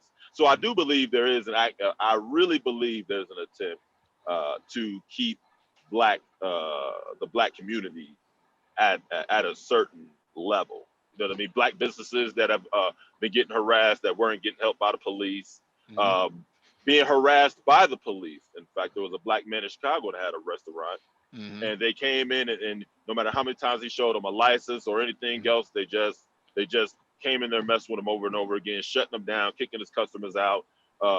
White customers, white people that weren't in the business but were just around there, throwing cars onto the egg, throwing egg onto the cars of his customers, and none of them being arrested. So it's not, you know what it's like the red button. You know they talk about the big red button in the White House. Well, you don't really need to have. Or what do I want to talk about? The Denzel Washington when he was what do they call it? They were basically they train a soldier and then candidate. The Manchurian candidate. Look at these white guys going to shooting up theaters. Nobody went to them and said, hey, shoot up a theater. All you have to do is apply the right type of pressure and something's going to happen. You get what I mean? Yeah. Yeah. And that's all it is when with us, they already know we're very volatile. So it's like a merry-go-round at a park. All you have to do is spin it a little bit. And because of the condition we're in, we keep it going ourselves. It's perpetual. Yeah, because you have to look at all the institutions that are in place: the Congressional Black Caucus, the Black Chamber of Commerce. There's various other institutions. Now you have BLM, right? BLM took over Hands Up, Don't Shoot, and have eliminated any sort of masculinity within the movement and have put these nefarious individuals at the top of it. And the only thing they want to talk about is who they sleep with versus black men that are actually being impacted by the system. Mike, did you see their group picture too? Did you see their group picture? I have not. Oh man. Okay, the girls, they look like kind of dudeish, like, and the guys look kind of, flimsy. Yeah, they look way different from the old Panthers. Yeah, and they throwing at the fist too. Because that's their way of getting political power. We see many of them that have been a part of the movement have actually ran for office. So we see that it's being leveraged for that platform. The platform is being leveraged for that very reason, but it comes at the expense of black male death. And you see this in the manosphere where certain people want to go to certain nail salons and then they want you to take a brick and go through that window or to go fight over a parking spot and you end up with a bullet in your chest, you die, and she goes off and it's nothing, right? She goes and swirl. Yeah, there's sacrificing black male bodies left and right in order to advance themselves, and the deep state is actually helping them with this, right? Somebody's putting money behind this. They're not flying from state to state, from city to city, having these conferences in this organization. Somebody's paying for it. And the fact that George Soros, thank you. I was just going to say George Soros. I have a question. How could Black Lives matter if they're sacrificing the lives of black men? Well, it's just the branding, brother. It's just the branding. It's just branding. Yes, right. It's the impression you give people instead of an actual declaration. No, it was a rhetorical question. Yeah. Let me ask y'all something. Hold on a second, Meech. Hold on a second, Meech, because Ty City has his hand up. So let's go, Ty City. Ty City, are you there? think Ty City might be shooting the fan one with his son. So overall, to you, go ahead. Hey, what's going on, family? Yeah, What's volume on it, brother? the image of black men has been like by the media has been basically be made into two different ways. Either he's hyper masculine, you know, he's a big brute who commits violence or whatever in with rap music, or the other way they're trying to effeminize him. And the biggest way you see that is in CNN. When you ever notice when they have these, you know, political talking heads who are black men like Van Jones and all these other dudes, you know, there's some limp wrist, weak dudes. I mean, Van Jones was like crying on election night, saying, like, "Oh my God, you know, white supremacy won, blah blah blah," and then he tried to reach out to understand them. Like you never see in the political realm, in CNN or MSNBC, a strong black man standing, you know, defending the interests of black men. You never see that, and it's done on purpose. It's kind of a way, the way you describe it, Mike, is to silence black men, like thinking black men, from having a voice in the political realm. So whatever black men they push, like in the Cory Booker's, you know, the dude from Florida, I forgot his name, he lost that governorship this year. Cullum? Yeah, they try to push them to, you know, push them to, you know, support, you know, Democratic talking points, or not even Democratic talking points, or basically black women, you know, talking points to push this certain agenda that does not benefit black men, but they don't talk about the real issues. Jay Sean, in one of his videos, he talked about how you have this group of black women talking about the issues that they, you know, want to talk about, and none of them talk about, you know, criminal justice reform. None of them want to talk about, you know, police brutality. They're just talking about mundane, typical Democratic talking points.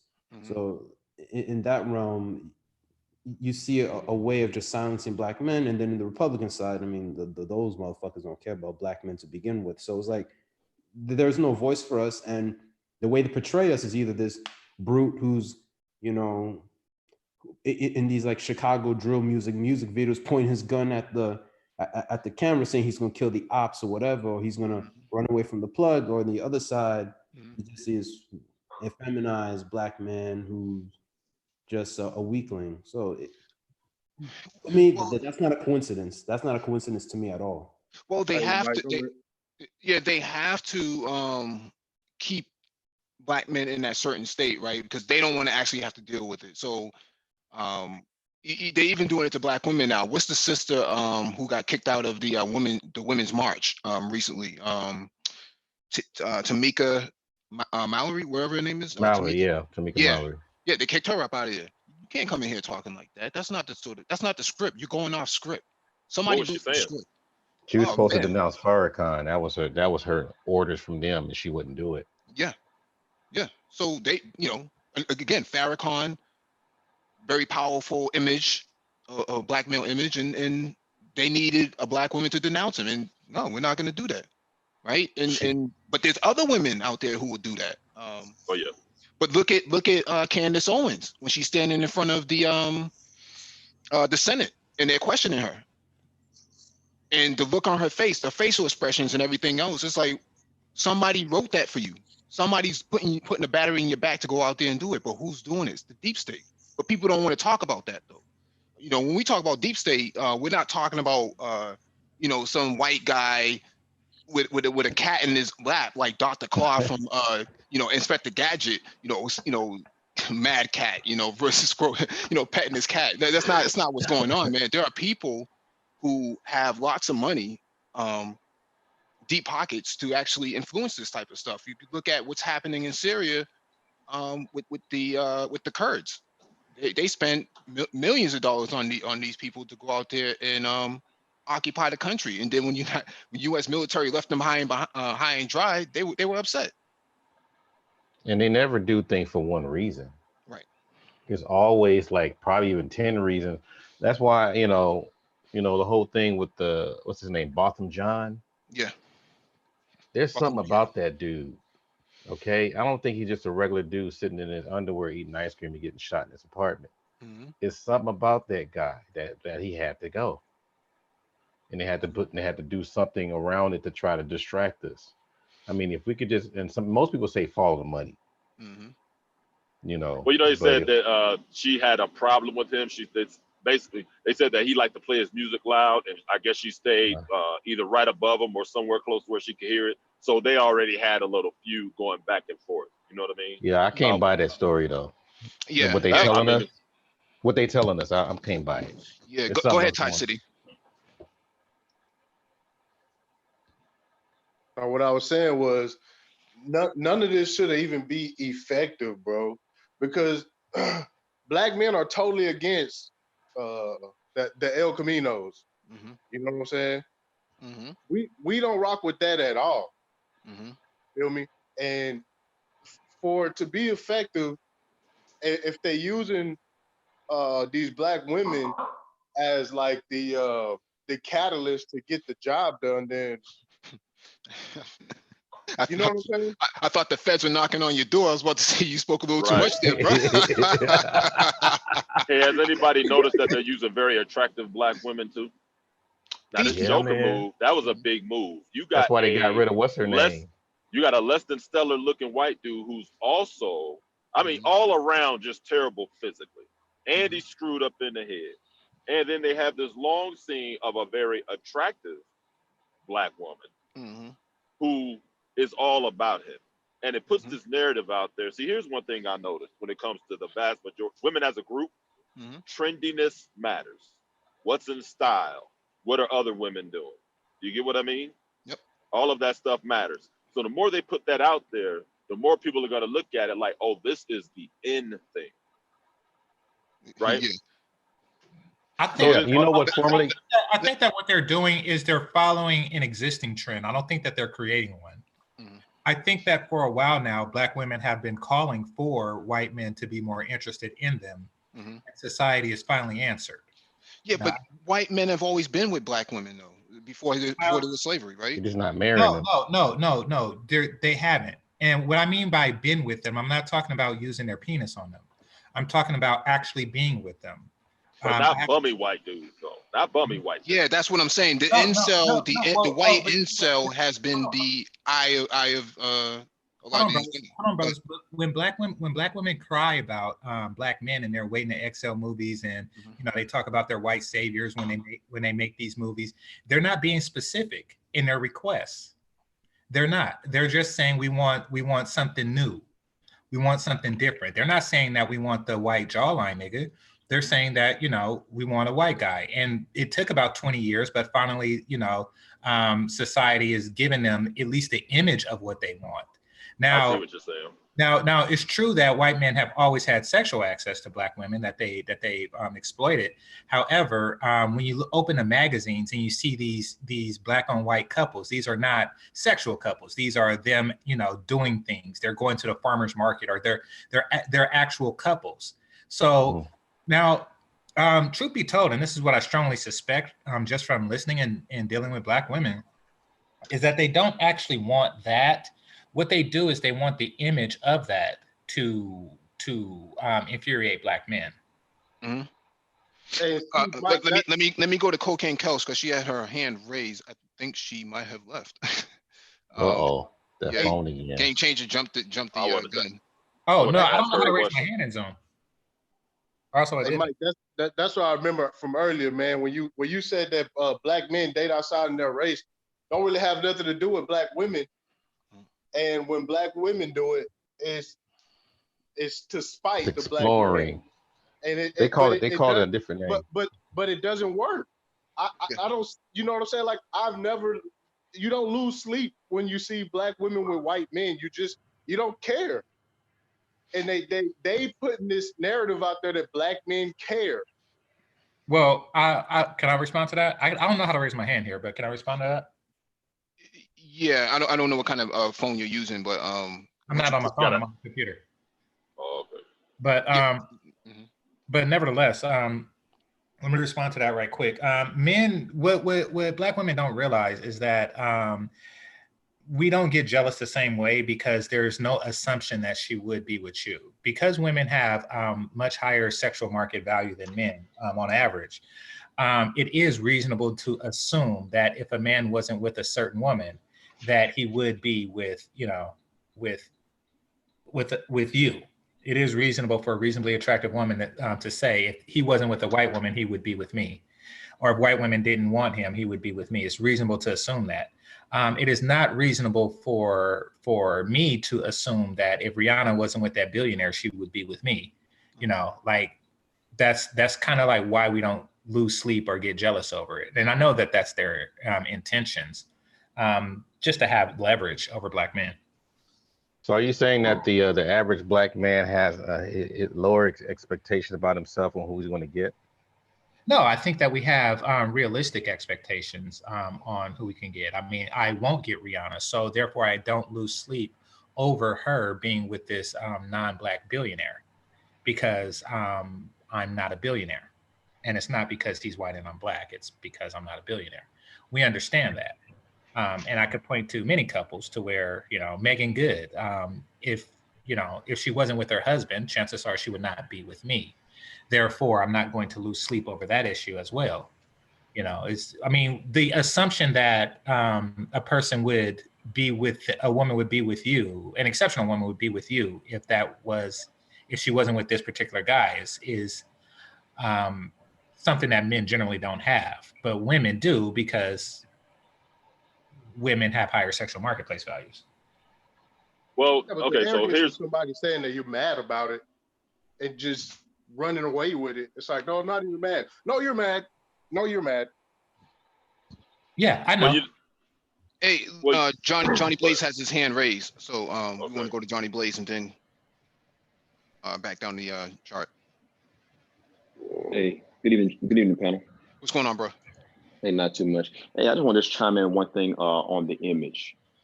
Kevin Samuels did a live stream a few weeks ago, and he addressed what is the image of the Black male today. And I think it was very poignant to like really talk about our image. You know, yesterday we did that whole movie trailer, the Queen and Slim nonsense.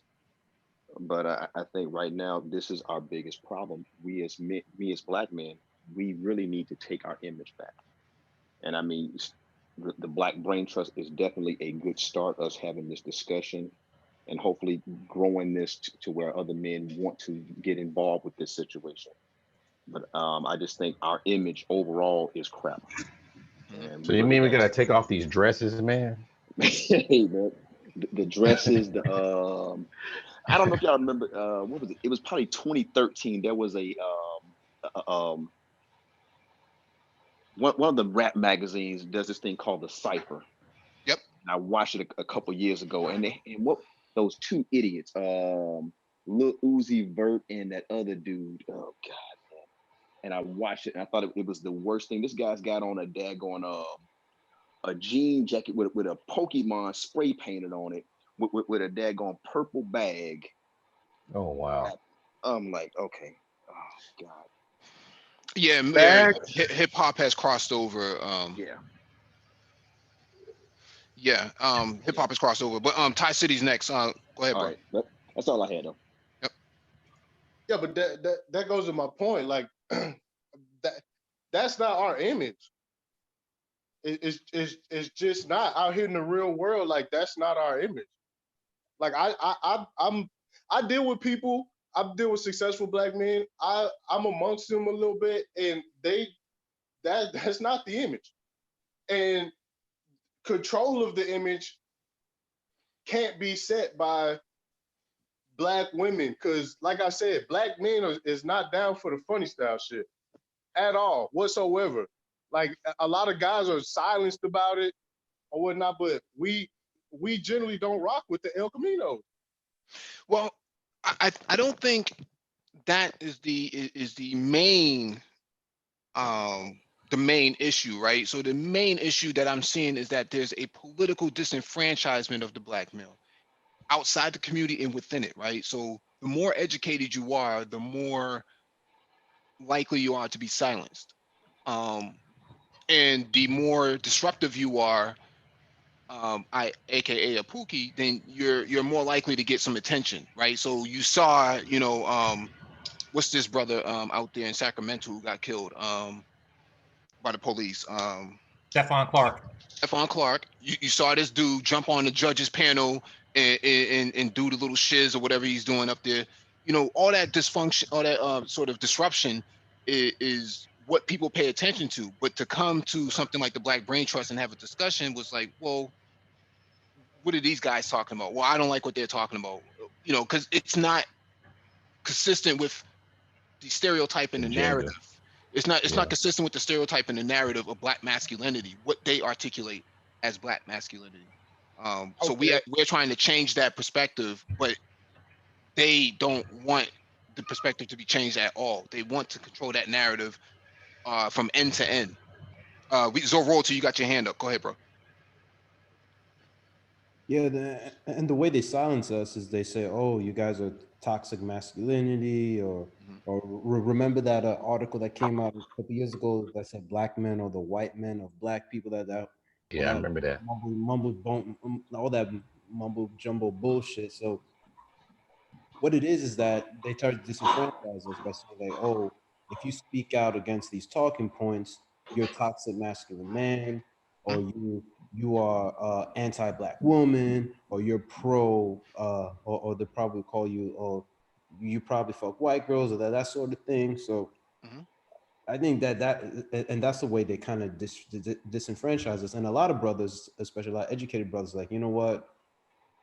And a lot of them have this mindset like, listen, I'm just going to do my own thing. I only care about my own family, whatever. I'm just going to do my own thing. I'm not going to get involved with this. And I think that's what black men have been doing for a long, long time, up until, with the internet and, YouTube coming about, black men start speaking out and saying, yo, we don't rock with this shit. We don't rock with this shit. And they try to stifle us by saying like, oh, these guys are women bashers or black women bashers and that sort of thing. And then they have a lot of, let's be real, got a lot of simps, a lot of pro-black simps that are their foot soldiers, and they be speaking out against us. So in a way, we're fighting a multi-front war, being attacked on all sides. So in one way, a lot of black men are just exhausted. They're like, fuck this. I spoke out. I'm being attacked on all sides. I'm gonna do my own thing. Fuck this shit. So Yeah, black male brain draining of the community of black males is a big problem, right? So now you go into most predominantly black neighborhoods, you see that there's no real innovative ideas coming out of here because there's no complex conversations, right?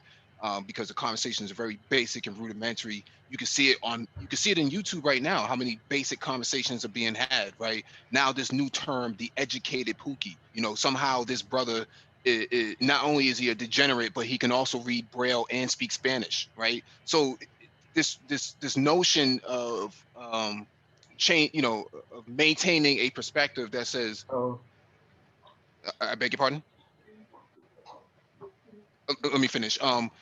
This notion is to maintain a perspective that says black men are one type of way, and this is the way that it's going to be, and don't you ever come in here and try to change it, right? That's the whole deal with Robert F. Smith. See, they shit on Robert F. Smith for what he's doing at Morehouse, but they don't realize that he has a whole black girls program 2 years prior to that, but they won't talk about that, right? I heard somebody on YouTube, a famous person who flew across the country to get pregnant. This person said that where is the program for black women? See, she wasn't concerned about how this is going to work for the community as a whole. It was more about, what about black women, right? You can't do something for black men without doing something for black women, or else you're a bad person. But the same dude who impregnated this woman, he doesn't do anything for the black community on YouTube. It's a joke, man. It's just a big joke. Mr. Meat, you got your hand up, bro. Yeah. So I was going to go back just a little bit. See, the primary reason that black women raise hell when black men date out is because of options, right? So black men are still primarily their option. As on a mass scale, we're their only option because they're still seen as distasteful, treacherous, and traitorous by other communities as a group, not all of them, right? So they can't just up and leave on a mass scale. If it was willing to work, it actually did exercise that option and leave, where would it leave them right now when they already outnumber us, right? So people compare the number of black men to black women, but what they're not comparing is the number of black women to the number of black men who will date black women, or even who will date black women, but no longer limit themselves to black women and might be taken off of the market. Do you get what I mean? Yep. And so when you're looking at that, they the walls start closing in. Like, hey, it forces their hand. Is basically what it comes down to. Because men of any race, we can venture out. We can go into danger. We can go into less than sanitary situations and figure something out just to get out of the current society that we're in. Get what I mean? Women, just in general, that's not something they can do. They have to seek security. They have to seek protection and provision, because otherwise they are in physical harm. You get what I mean? So not being able to do what we do, us being able to leave without them kicking us out, it's frightful to them. Well expounded. That was very well expounded, brother. Yeah. Man, tomorrow you're next. Yeah. All right. Well, here's the problem, and why we're still going to have this problem forever.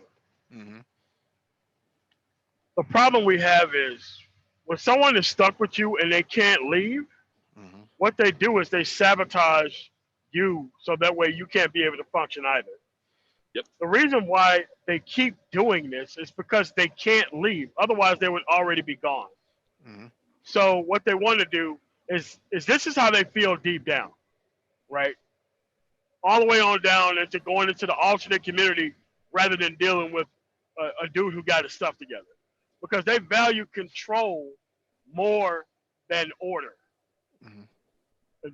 And as long as the credible threat that we're still going to date them are there, they're still going to keep sabotaging and doing whatever they want to.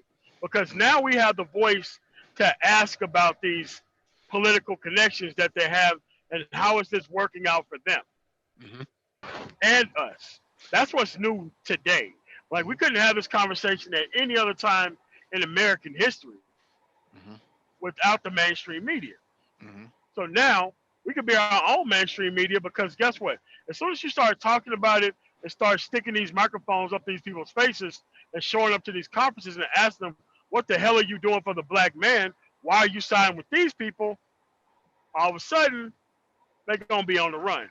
And this day of reckoning was going to be coming for them for a while, because they've been out of pocket for the last 30 or 40 years with the expectation that they're never going to be able to say anything, because we're never going to be able to own any big media companies that's going to be able to help them. That's why any voice, no matter how small, is treated as a grand threat to their power. Dope stuff, MOT. Art Neutral, you're next. Yes, greetings, MOT. Okay. Yeah, so, as an educator, it sounds like it just sounds like this. There's a concerted effort to talk people into not being educated. It sounds like that because there's always a strong pushback. And I've heard it like small amounts of times back in the early 2000s, but it's really strong right now. And here's the thing, okay, I'm a teacher. So what am I supposed to tell my students before they graduate? All you got to do is just leave the school and to get on your hustle and then make the money the best way you can. I mean, I'm like, this is how we're supposed to be instructing our children, because the thing that I keep noticing, there's always complaints about we don't have enough black professionals doing, medical, tech, any of these things, right? STEM, all that. We don't have that. But last time I checked, most of them have degrees that's doing the thing out there in the world. But the problem is, you can't keep telling young people what they shouldn't do when they have the smarts, they have the intelligence. Now the ones that the ones that we talk about, as far as the ones that don't really have in their mind, of course, we're not trying to throw them in institutions. But if you got somebody that has, a future or whatever, I mean, I don't know if anybody remember the story of Saturn with his children. Saturn or Cronus. I'm sorry, Cronus. You know, Cronus ate his kids, and then believed that he ate his kids because he didn't want them to rise bigger than them. And that's what it sounds like we're at, to where if we got these children that's supposed to be successful, because that's what we really dropped the ball the last, what, 15 years? We really dropped the ball because we're Boomers. supposed to have way more professional through tech. We're supposed to have way more professional people than we have now.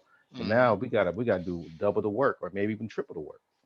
Yeah, this academic disenfranchisement, from school to prison pipeline, right? We know that Yes. that played a significant role in that. The Nixon administration has largely been behind all of that. Who they themselves, that whole entire beltway of the administrations back then, man, they worked diligently behind the scenes. We did a whole live stream on that, but the tapes that have been released recently, man, shows how dastardly they are and how far they're willing to go to sabotage Black men. Not just through the drug war, but through the academy as well. Yeah, but think about it though. If we know all the stuff that we need to know, if we're professional and good at what we do, we got power. Now, as long as we got power, we call the shots. But for some reason, when we don't have power, other people feel comfortable. They feel safe, like Yeah. we're gonna do something real bad. Mhm. I'm like, as long as you got some brothers knowing what they're supposed to know, I mean, in large numbers. Usually when we get, usually when we get our, degree or professionalism, whatever, most of the time we have to leave. We gotta go because basically it's getting crazy and dangerous, and people sometimes look at you like, oh, why? Put it this way, I'm quite sure a lot of people been to these Thanksgiving dinners and Christmas dinners or whatever, and people make a big deal out of what you have done over the years, and they're like, wow, you did this, you did that, and you got somebody in a corner frowning, looking at you, that's not so happy. As soon as they get drunk, what's that famous question they ask you towards the end? You think you better than me? You think, it's like, y'all know what I'm talking about. Yeah. It's like, how do you answer that when it's like, I had the same opportunities you had. You did your thing, I did my thing. I came back home, I'll give back. But basically, why are you so angry? And on top of that, it's not too late to get back on there and do what you're supposed to do. It's not too late. Well, So to your point, man, Black male dropout rates, and I've heard Obsidian even say this as well. I'll just drop out. I won't do nothing. So the Black male yeah, participation at a very low rate becomes a problem because you don't have the numbers. But there needs to be some form of solidarity, and then we try to do that with this platform. We try to invite as many people on as possible so that they can speak their piece.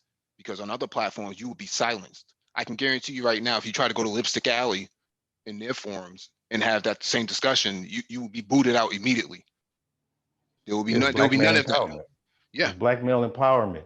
Wherever you have, that's my goal. Before I retire, we got to have as many black males in power as possible.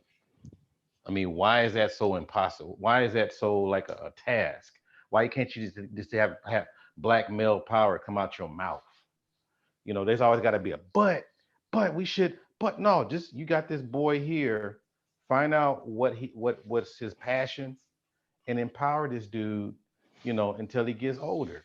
I mean, what is this? Is rocket science? Yeah. Let's go Thai City.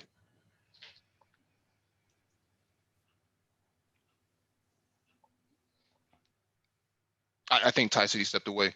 Let's go to Oh no, management. I'm here. Oh, okay. Go ahead. Nah, I was just gonna touch on what Art was saying and what MOT was saying, and kind of leaning towards the kind of pointing towards the boomer generation. And we look at the head of Black Lives Matter, and we look at the heads of all these things, and it's like there is no new people in there with our way of thinking doing anything really. So my thing is, how much of, or why can't we just point the finger and just say, nah, you just not the person?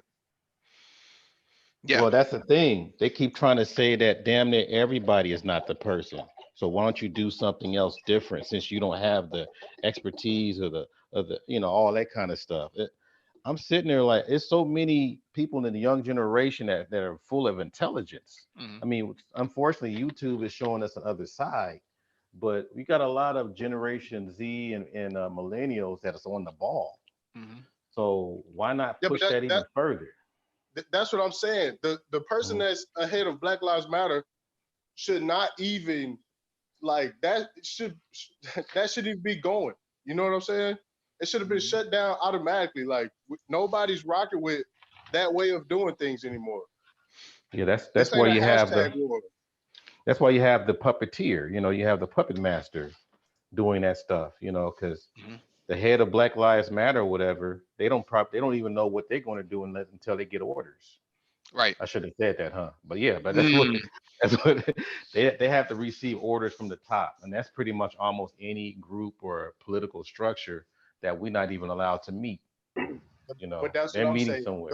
The people that are always available for those people are always from that freaknik generation.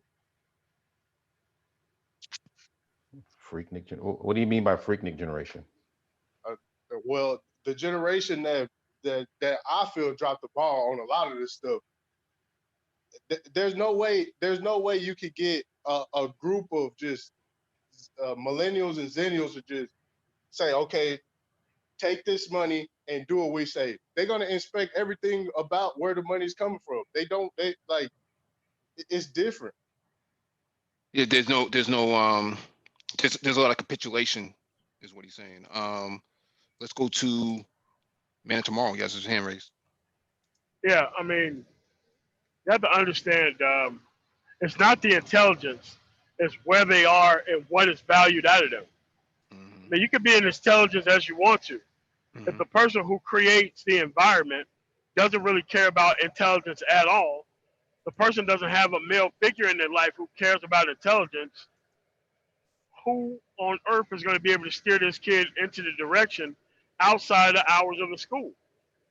I mean, again, it goes back to who these people are choosing to have kids with. Okay, you pick one of these knuckleheads, you okay, you beat the genetic lottery, you got a kid who's worth something, but you still don't want to put him in a place because you're scared of him being powerful. So you want him to not have any type of power so that way you can maintain your type of power as a woman. So it's like, dude, listen, this is what we need to do, and this is what I've done. I've decided, look, I am one household.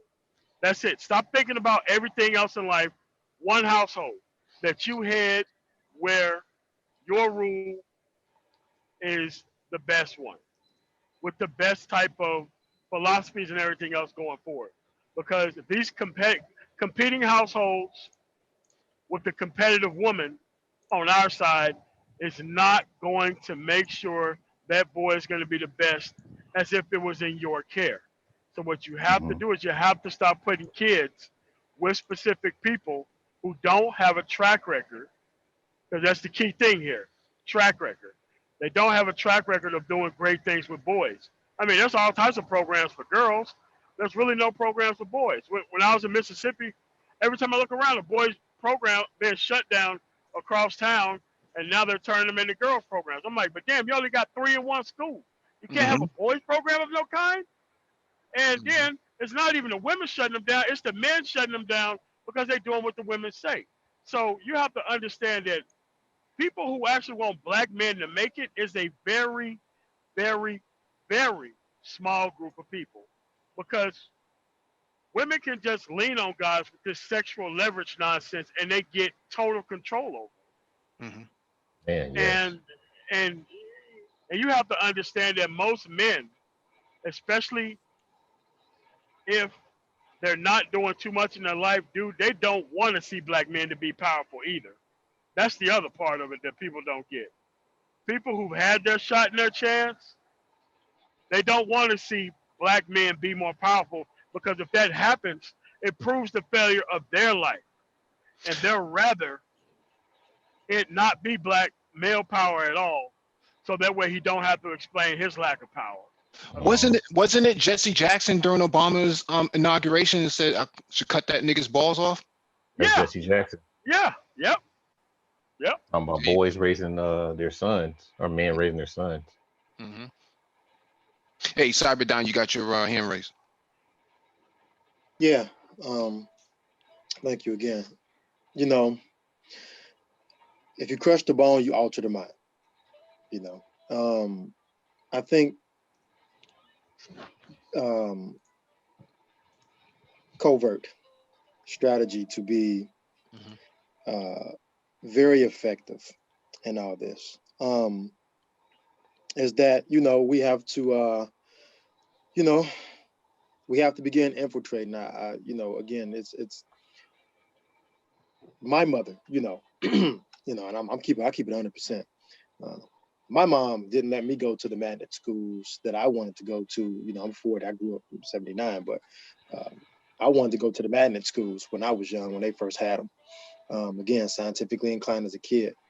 She didn't let me go because she was ignorant, you know, and years later we had to settle that because I had a big problem with that I confronted her about. You know, why didn't you let me go to these brilliant schools? I ended up doing it on my own, you know, with the help of some relatives and some, like Man Tomorrow said, you know, a couple mentors that, you know, I was fortunate to see. They reached down and saw potential. Even an Indian woman, they saw potential in me, and just kind of like gaslit some of the fire and the interest that was there. But I think, you know, with today's women, you know, kind of like some of the brothers have said, I think it's more, you know, it's more directed on purpose. Where I don't, you know, I'm gonna snuff you out because and you know, if any of you are like me, I see this when I'm on a transit here in New York or anywhere, man, is that I have a big problem when I see the way some of the mothers treat, you know, the little black boys, the way they chastise them in public, and you know, it's total other end of the spectrum how they, you know, treat the little girls, and I'm just kind of looking like, man, and it's to the point where you want to act, you want to jump in and do something, but you know, like you can't do that. But more to my point, I think, you know, like I said, other than the fact that once I get married, you know, my life is dedicated to, you know, scientific technology and science in general. So, you know, all the pleasure that I've had and, you know, turning down booty and all this type of crap, giving up power and stuff like that, you know, that's something I'm real big on. The anti-thirst movement is something I'm real big on, because I think, you know, our men, we need a revitalization. No matter where it comes from, we need a jolt, a shock, a revitalization. And what's interesting in some review that I did in terms of strategy, how do we work this out, right? We're not going to get like a million smart, intellectual, well-to-do men of our caliber, you know, to just overtake everything. No, we, you know, any good army who fights a battle that, you know, takes the toll and course over years and years to come, that's very strategic from the very beginning to the very end of that battle and for years to come. And so I analyzed the gay movement, right? It's very interesting. I spent like, you know, a couple months analyzing that, because I asked the question, say, how did they become so successful with this crap that we see now? You know, they're in media, they're in business, they're in politics, they're in technology, they're everywhere, have a very strong placehold in the society today. And you know, I went and I looked up and researched and reviewed, and I found out that a lot of the way that they became successful is that they found a way to infiltrate, keyword, they found a way to infiltrate nearly every sector imaginable, gentlemen and ladies, if you're out there. They found a way to infiltrate medical science. They found a way to infiltrate the grassroots level. They found a way to infiltrate local politics. They found a way to infiltrate media. They found a way to infiltrate technology, right? A lot of the areas that we would consider are drivers, right, of a successful, thriving economy. And what they did is they got people in very key places over time. They didn't rush, right? They got people in key places over time.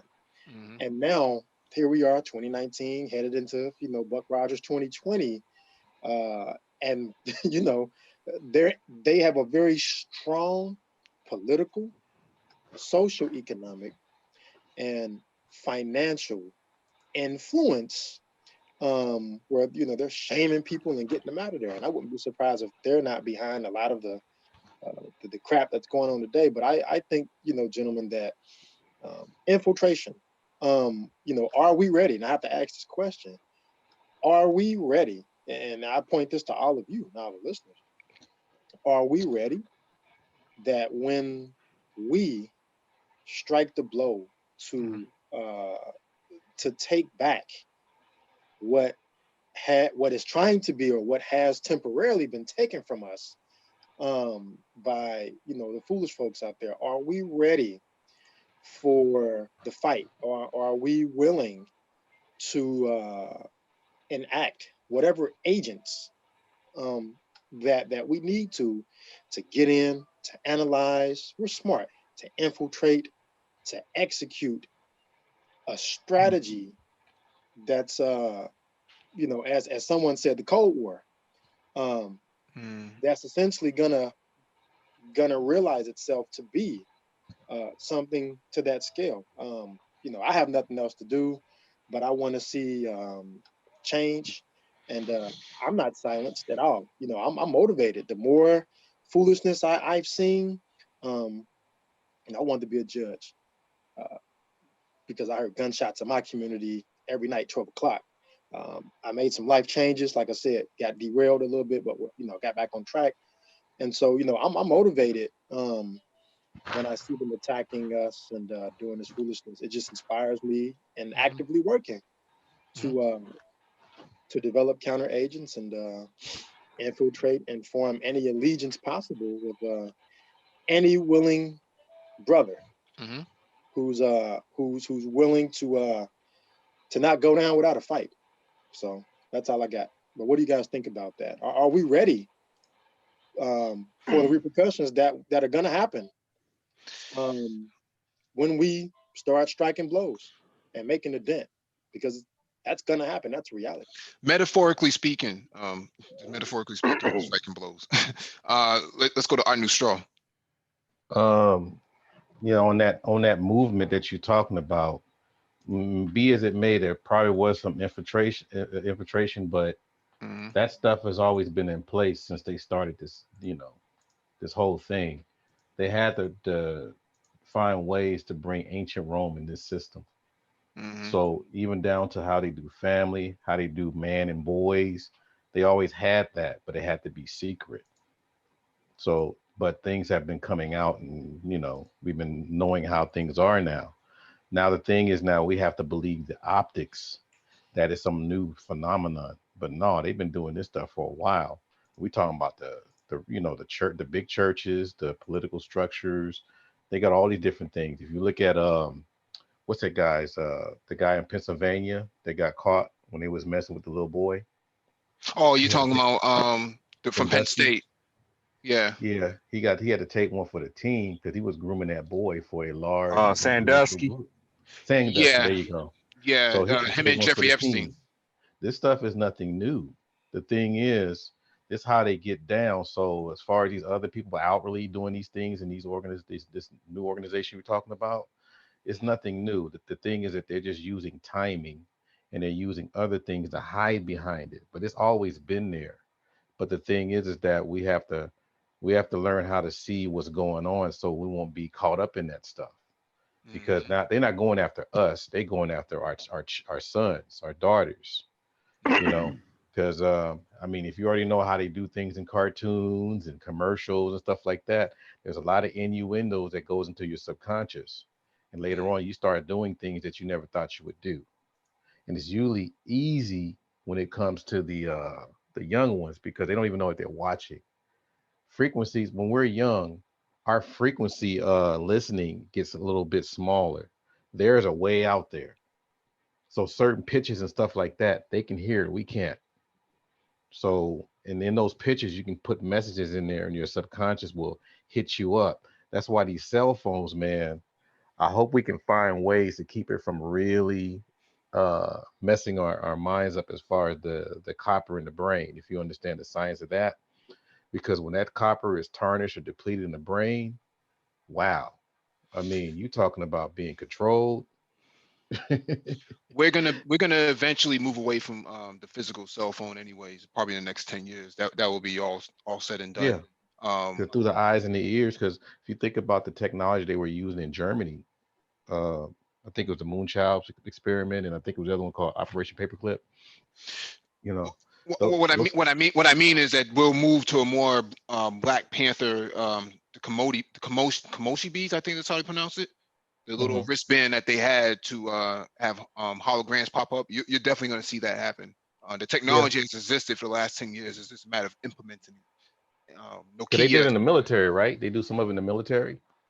they have a wearable computer, but I'm not sure exactly how they implemented that. But I'm not The sure if it was pilots, locked. Say that again. the Air Force use it with pilots. Yeah, to a certain extent, but it's not like a Like they, what they're gonna use with us. What's coming down the pike? What's coming down the pike? Because I know Africa. I know there was an African that was working on the technology. BGS talked about this a lot about this illuminated keyboard. So they have the ability to pitch the image out. So the next step is to pitch the image up like a hologram, like what you saw in Black Panther. That technology does exist. There's a patent in place by Palm that they put that patent in place called casting technology back in 2003 or 2004, I think. And I know that there's another company that has a similar patent in place to do the same exact thing. So Nokia had it before Microsoft bought them. So we know that those patents are in place and that technology is capable. It's just a matter of implementing it. So we'll see that in the next 10 years. What happened? Think about the vehicles. That's one, technologically speaking. A lot of you guys that may drive, one of the latest cars out there. It's very subtle implementation, but it's kind of the same thing. The ability heads up displays. There you go. Heads up. That's one subtle iteration of that. I mean, the advances and the microprocessors make a lot of this possible. Where we're using crystals. They're using crystals now, and so it's just so much you can do technologically with crystals, where you get to do away with hardware, and you get to do some really interesting things just with processing, and you can reduce that physical overhead. And like you say, it gives birth to a lot of what we see in the movies and what we have under our noses, and we don't even know it. So. Yeah. Now, do you think that some of that stuff is coming from the ancient sciences? Yes. Even down to the sound there, what do you call it? The sound technology, and which mixes in with laser. Yeah, but I also think that scientifically speaking, I think most scientists kind of follow the same trend and path. So if it was thought of before, they just kind of picking up, where Galileo and the rest of these scientists have astronomers have already laid down years back, right? So Can I say something?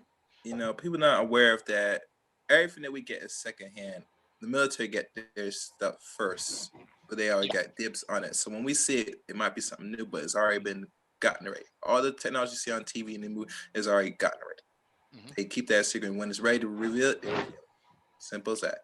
Yeah. Let me go to DE Raptor. He has his hand up. Thank you. I was just about to say what Chaos Rain said.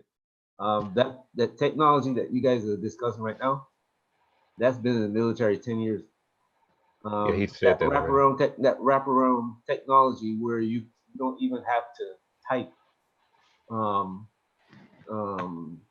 You'll see an image suspended in the air in 3D, and it's put up there by laser. You can be standing right in the middle of it, and you can move it. That technology is only used in about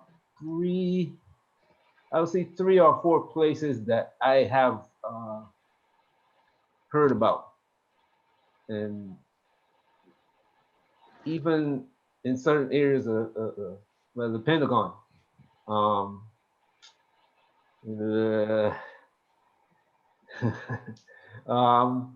That because of and it's used because of security, because the more like your keyboard is like more unsecure than this image that you see, that you're standing in a room where no keyboards, all you see is images, and you're just moving the images with your hand. You got It's called wristband, haptic. that wristband that you got in your hand is controlling a lot of images, and you're seeing it. You got one glass on one eye. It's called haptic technology, haptic inputs. So BMW and BlackBerry bought a company a long time ago called QNX, QNX, and they developed that technology back in 2009. Yeah, but the military develops the technology, and then you guys know the CIA owns so many. Go ahead and finish. Our intelligence agencies are some of the biggest corporations in the planet. They own companies that you might see this little startup come. Say, let's take Facebook. You might see Facebook come up, and they give you a story about how Facebook, these 3 guys, they developed this, and then so and so happened, then so happened, But look at what look at the companies that Google will buy, for instance, and see who started them, where they got started, and what happens to them as they develop. Our intelligence agencies put people in place in those companies from the time they begin. From the time they start up, and the technology is developed for the intelligence or military. Then the company is left to patent it because the government cannot patent these things. Yeah, I'm not disagreeing with you. What I'm saying is, outside of the military, you still have a lot of innovative ideas and concepts that are being created that have absolutely nothing to do with the military. So when I say that, Palm came up with a certain type of patent, that had nothing to do with the military. That had to do with them advancing their own platform. Unfortunately, Palm got bought by HP, and a lot of that stuff got tanked. So that's why you don't see a lot of it on the consumer shelves right now. But you're starting to see people come up with their own patents separate from all of that, that basically capitalizes on it. I think Google even came up with some of that technology as well within the Android platform. So we see that what I'm saying here is that it's not uncommon that computer scientists and other forms of scientists will come up with similar forms of technology because they're following the trend. It's just a matter of who gets to capitalize off of it. Man of Tomorrow he had his hand up. He's gone now. I gotta say one more thing. Cyberdyne was talking about the war that we be in, and how we can win this war. And some of the things he mentioned, some things, but it's going to take time, and not only time, but the effort that we got to put in, and the patience that you're going to have, because this is not a war that is going to it's not like a physical war where you shoot your opponent and then it's man against nature. Yes, you have to overcome your opponent either through attrition, through his death, and then then you overcome his children, or he's going to be so impatient that he's going to have to say, you know what, I give up. You won. We've been fighting you for so long, and every time we open a different front, you are there. Like some, if you guys watch MOTs, what's called, every time the women that attack him open in front, he's there to block their path. So, and then you gotta have to fight strategically. Not every battle. You know what I'm saying? You gotta choose which battle you're gonna fight, and it's like when you hit one bowling pin, that bowling pin hit 2 or 3 others. So Zorolti, you have to do it. Yeah, Zorolti has his hand up. Let's go with Zorolti, and then we'll go to Cocaine Kels. So my point is going back to something earlier that was mentioned, like how did this all happen? How come the Black community is like the state it is, that even though Black men don't co-sign most of the stuff, just like what Ty City said, how come it's being pushed? And it comes down to we're fighting a war on multiple fronts, and what has been done is a combination of things by the deep state, but also some is self-inflicted. The only way you can conquer communities is you remove the men.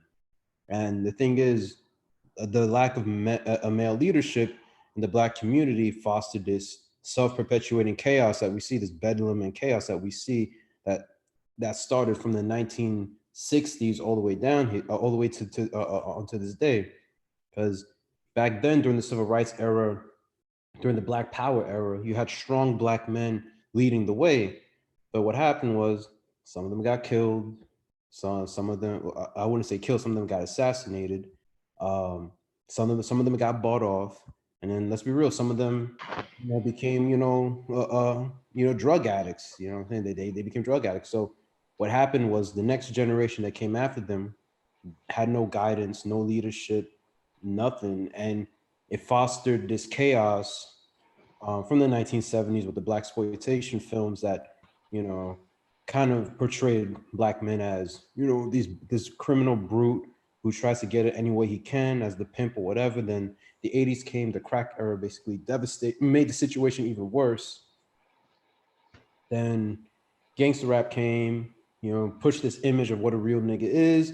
It spread all over America. Then the 90s came. That's when gang culture became more mainstream in Black America, because all those gangs from the West Coast, you started seeing gangs in the East Coast, especially in New York. You had the Bloods start being formed, the Crips, and all that. So what happened is that this has been a multi-generational plan of just you remove the men, then the next generation have no guidance. They fall into the criminal element, and then 2-3 generations in, the cycle continues.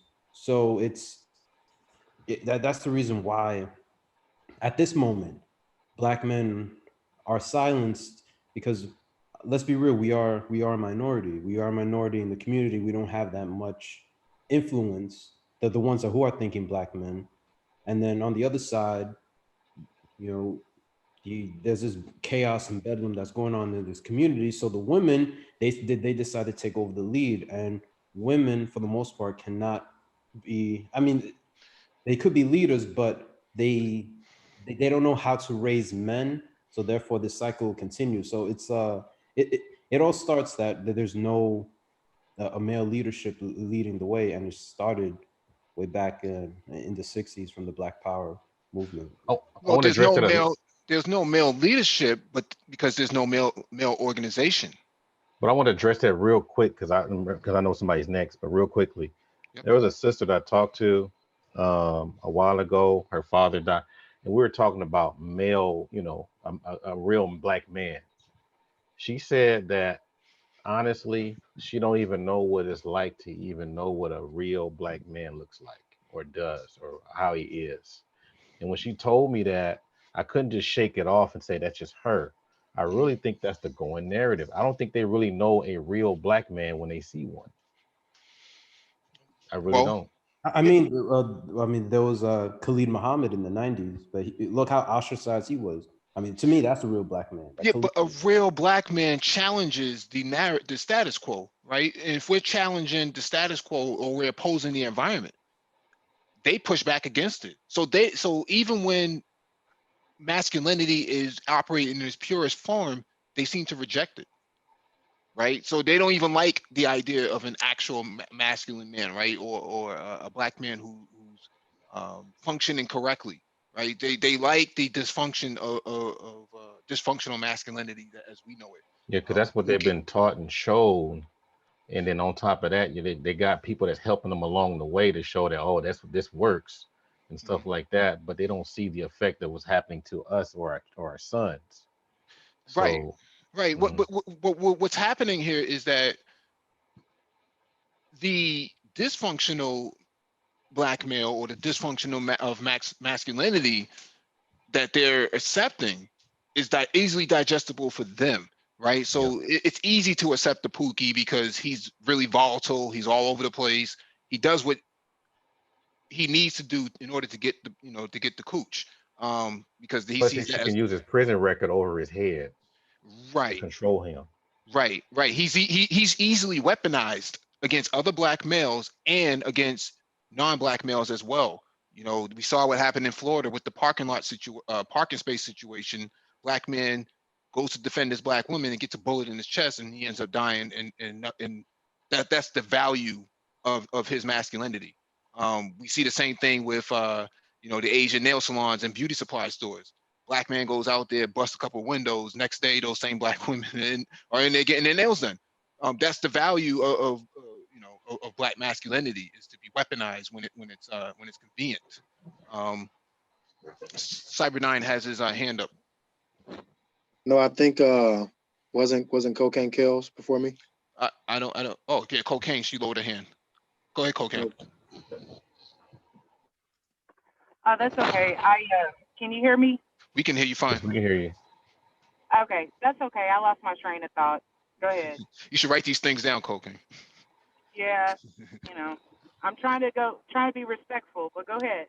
No, it's fine. It's fine. Yeah. Hey, Mike. Yes, sir. Hey, what's going on, man? How you guys doing? I'm chilling, bro. Is that Nicole? Yeah, it's me. Who's this? Oh, it's a Silver Mao.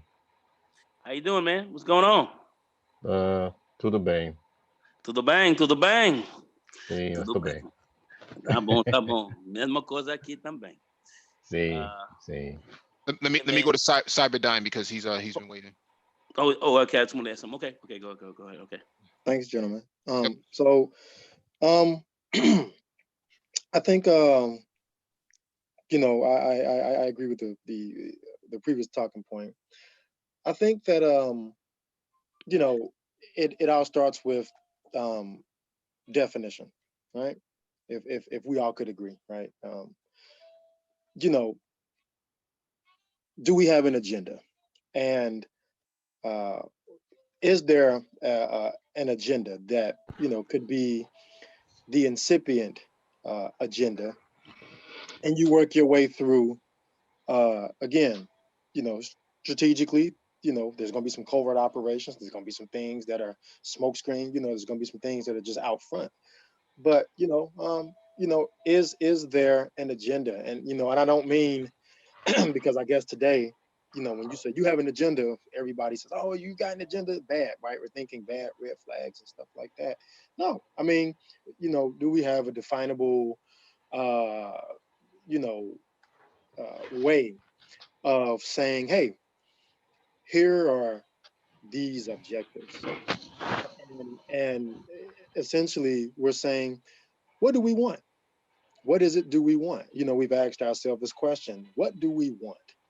And we outline that with, or you can outline that with an agenda, and we start working with the agenda. I think the reality of it is, if we look at it, excluding, at the macro level again, the powers that be, the puppet masters, and what they want at the micro level, a lot of this dysfunction that we all see everyone. You know, if you think about it, there's no agenda to that. You know, let's assume hypothetically, right? In our little experiment, right, that let's assume that they won, right? Just how they do in the comics. Let's assume the bad guys won, and what does that world look like? They don't have an agenda.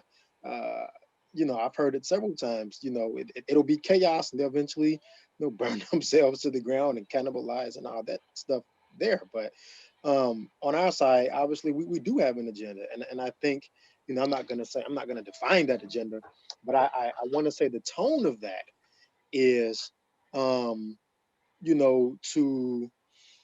enlighten where there is no enlightenment, to give a voice where the voice has been taken away, or where there doesn't seem to be a voice, or where the voice has been silenced, in terms of the Black male, to make him, to make them more effective, to make them more productive, right? And I think that ultimately, right? Ultimately, there, yeah, there's going to be some costs, metaphorically, as Mike said. There's going to be some costs. Yeah, there's going to be some attrition, I guess. And I don't want to I don't want to digress. I'm hoping I'm keeping this right in lockstep with where we are. But I want to ask a question, because I know Megan had something to say. But kind of what I'm doing, and I've heard it here at the trust also, is that a lot of the efforts are global, right? And so don't one thing bad of me of this.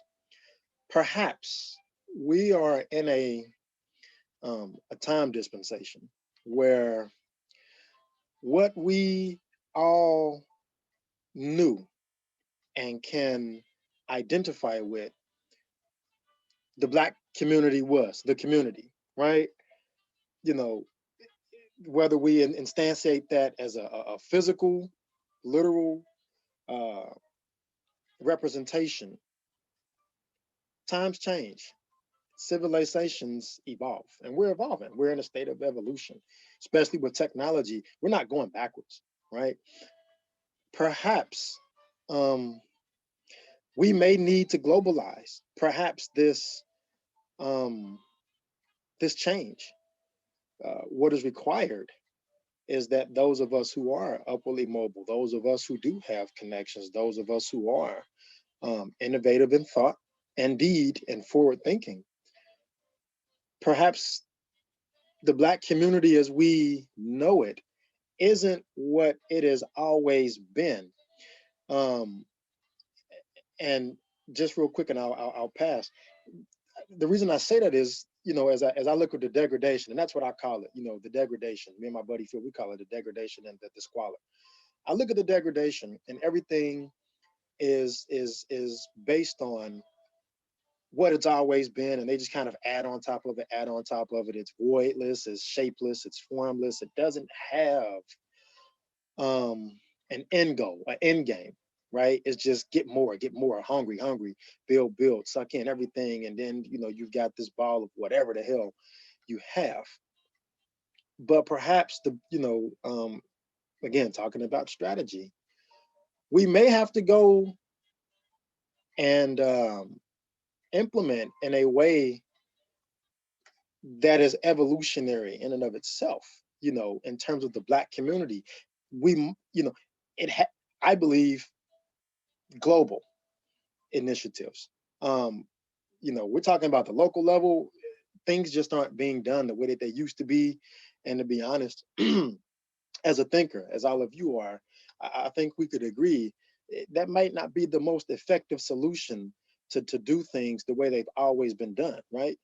We need to change perhaps the whole entire paradigm if we are going to realistically turn this type of thing around and gain some momentum. And yeah, it's going to take time, but with that, I'm back on mute, and I'm in the wings. Cocaine Kells. All right. I will be brief, but I was going to actually go back to something we talked about a little while ago in regards to Black women. Yes. Yes. No, I was just gonna say that you should pull your antenna out. You're losing some bars there. Okay. 1 second. Mhm.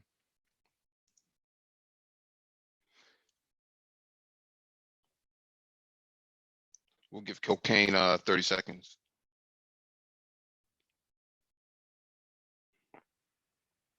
Go ahead. I'll probably just tell my story another time. It looks like I'm having a bad connection. No, we can hear you great now. Oh, okay.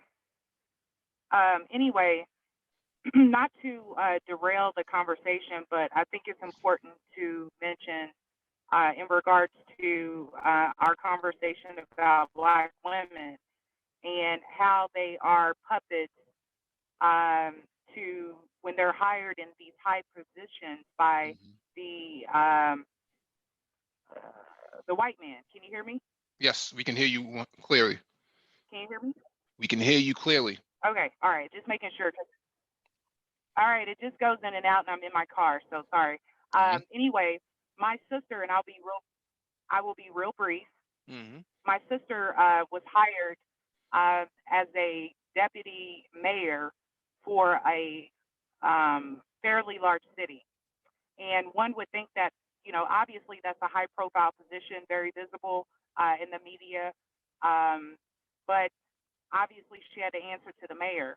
Well, you know, my sister met the credentials. She's an attorney, and she has a lot of credentials, so to speak. So she was qualified for the position. It wasn't like, you know, they just gave it to her because she was pretty. But the mayor that hired her had a different motive than hiring her for her credentials.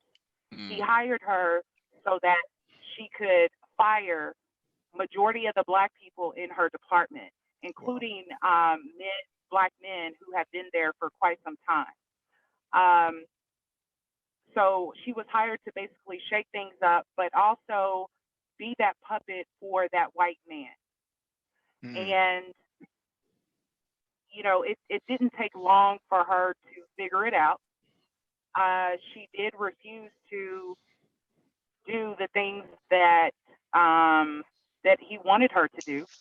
And let me just say that when you, as a Black woman or anybody hired in those high profile positions, obviously the mayor has a lot of connections throughout the city. And ultimately she was fired because what they did was they tried to say that she stole money and all these different things because she was over everything. But, you know, obviously she wasn't into the day-to-day activities to you know, to really say that she did those accusations that they had.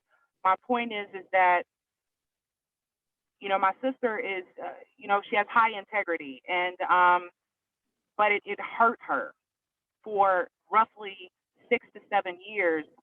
The powers that be, anything that with my sister's name on it was basically blacklisted. And when I say blacklisted, I'm talking about she couldn't even work at Starbucks if she wanted to. Wow. Okay, I wanted to ask. She didn't fire. Like they were. What? She didn't fire the people that he wanted, that the deputy mayor, that the mayor wanted her to fire. Is that correct? She didn't go through with the firings the way they wanted her to do. Am I correct about that?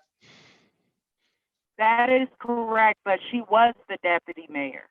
Okay, she was the deputy mayor, but she was supposed to be. She was the hatchet woman that was her job, to be the hatchet woman, to come in there and cut. So she didn't do the hatchet job that they wanted her to do. Is that correct? That is correct. Yeah, that's why she paid the price. Yeah, that's why she paid the price.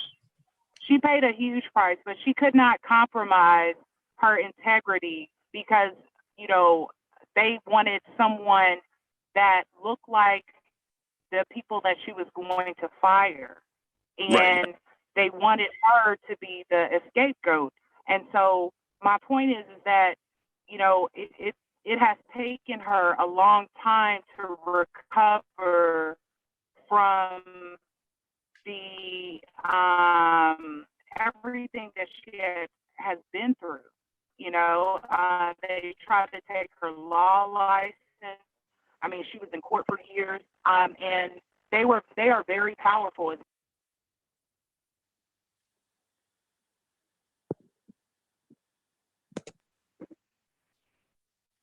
So I just wanted to share that story, you know, because it could happen to anyone in, you know, a high profile position. Ultimately, you know, my sister and I and the rest of my family, we pretty much work for ourselves. But at the same time, you know, when you do have those credentials as a Black woman, I mean, it does happen in terms of if you do try to do the right thing, there are major consequences that have a downstream. Hey, I would like to say, as a Black man, if you're Black, because Black men are put in that position as well to be hatchet men and that and so forth. I think that's just kind of a function of almost being Black. Maybe they had a Black woman in there, but if it was a Black man, he didn't do that either. They would have taken him out the same way. I think it's all about doing what what the powers that be want you to do. And she was there. I know politics very well. I know my city very well, and I know how we have a certain kind of plantation here. And boy, it's about certain Black people do get hired to take other people out, and that's part of the plantation game. She didn't play. She didn't play it. I know some men who didn't play it the same way. And when you don't play that game, they're coming after you. They're coming after you, regardless. So I can see, you know, I'm so sorry to hear that. But, you know, it's good to see that your sister had integrity, but they definitely were trying to hurt her. Yeah, for that. Yeah. Hey, go ahead, Kels. Right. But my point is, what I was going to say is that that we were talking about earlier. So they wanted the pretty woman in the little suit, you know, but they also thought that they knew she had credentials because, you know, some of the people she went to law school with were working for the mayor already. But at the same time, they wanted to ruin her life. You know what I mean? And she fit the description that they were looking for, and they thought that she didn't have integrity, that she just wanted to have a job. You know what I mean? Like, but integrity means more to her than anything else. And you know, and it shows. So yeah.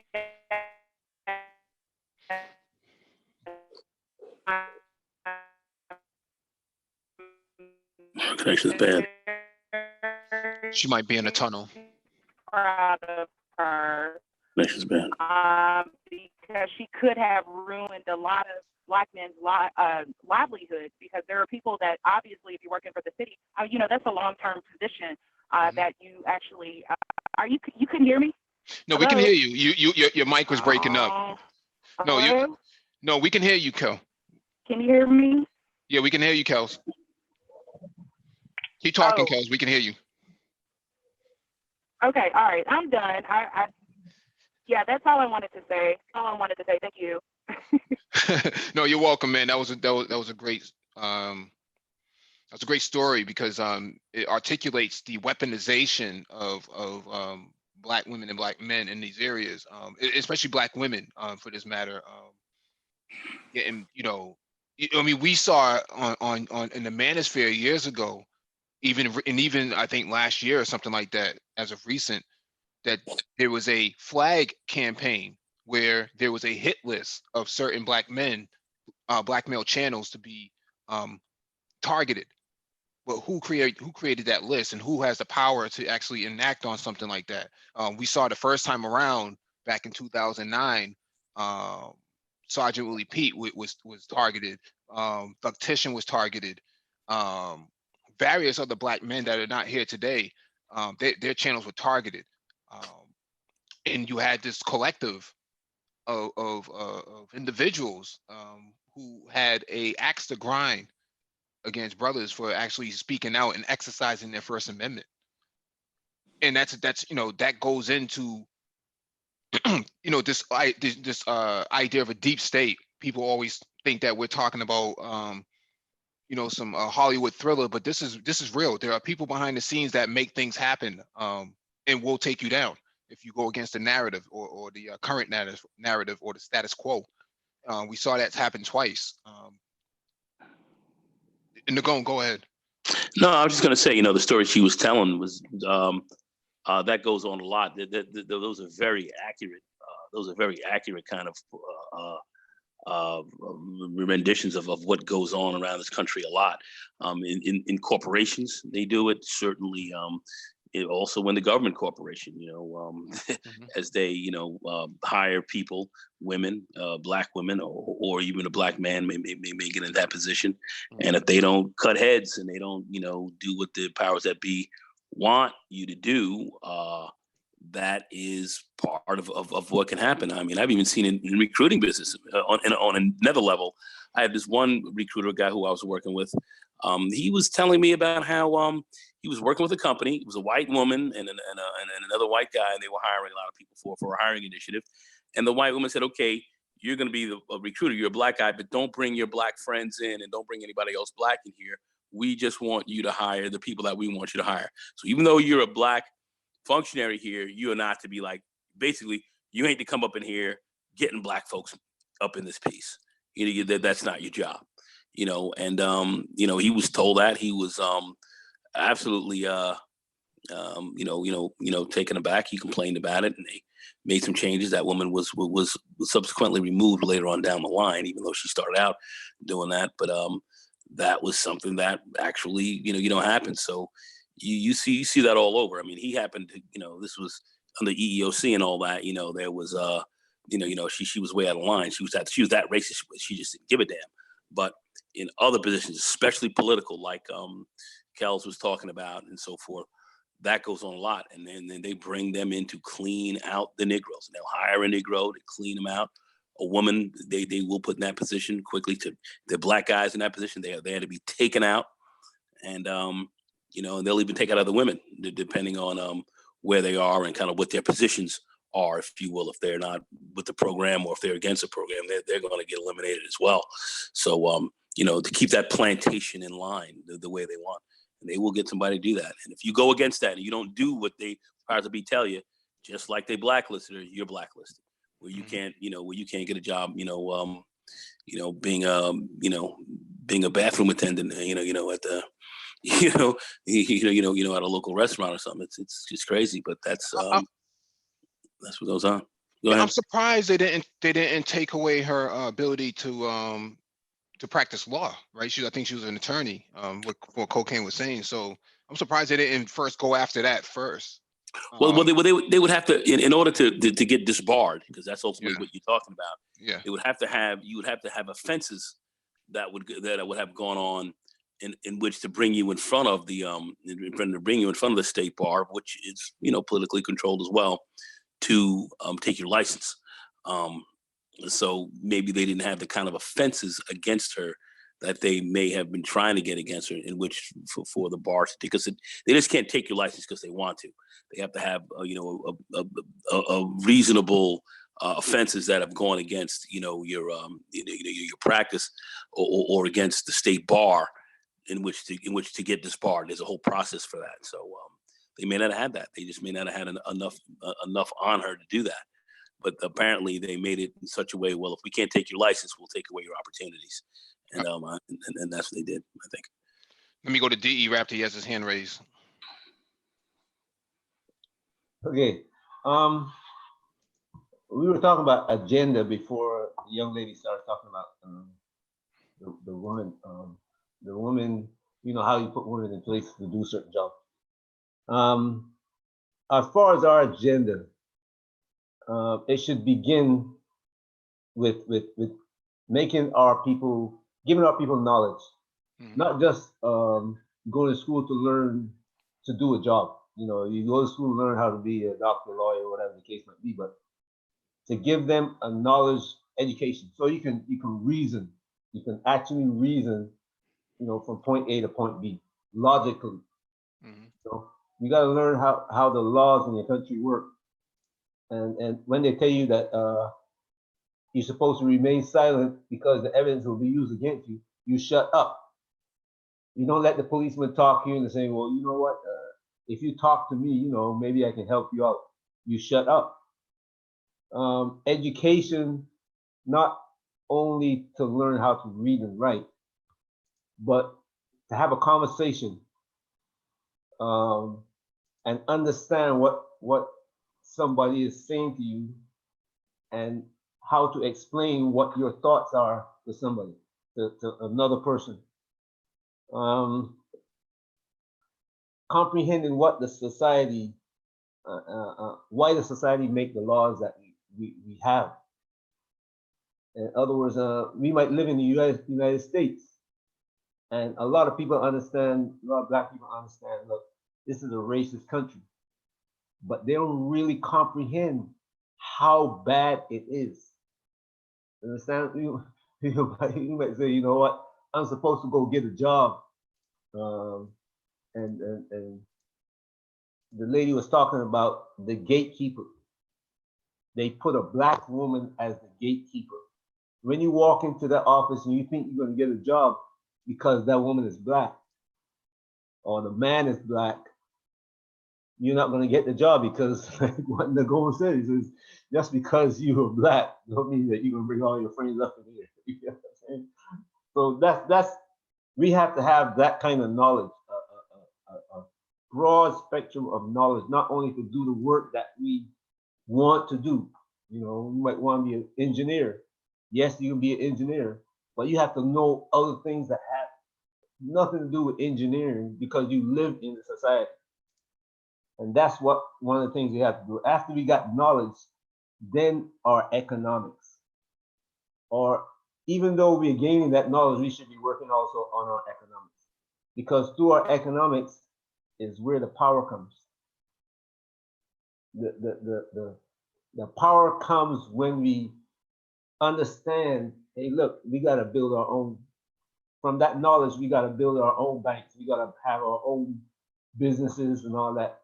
After we start doing that, our economic power, and our economic power can, the whole world is going global. Brother says that we're living in a global society. And people, and Black people in America are operating in a local system, not even a local system, they're operating in the neighborhood system. And if you try to talk to them, even to get a passport, you got resistance.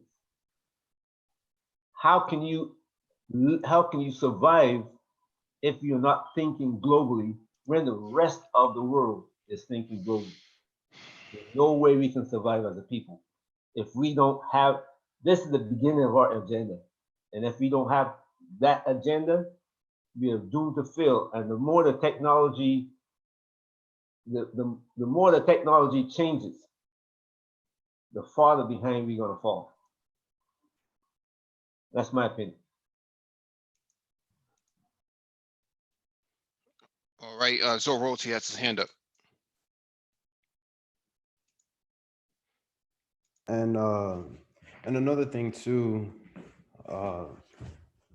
is that Black men need to learn how to, that we need to, if we're going to try to get together, try to make some sort of change, we have to learn how to get organized. I don't like using this example, but it's an example what organization can do. You remember that when the alt-right was having that they were having that big rally in Virginia, and then one of those alt-right crazies kind of ran over that person. But yeah, but besides that point, those guys got organized, and they had their own security. They had all the different factions in the alt-right.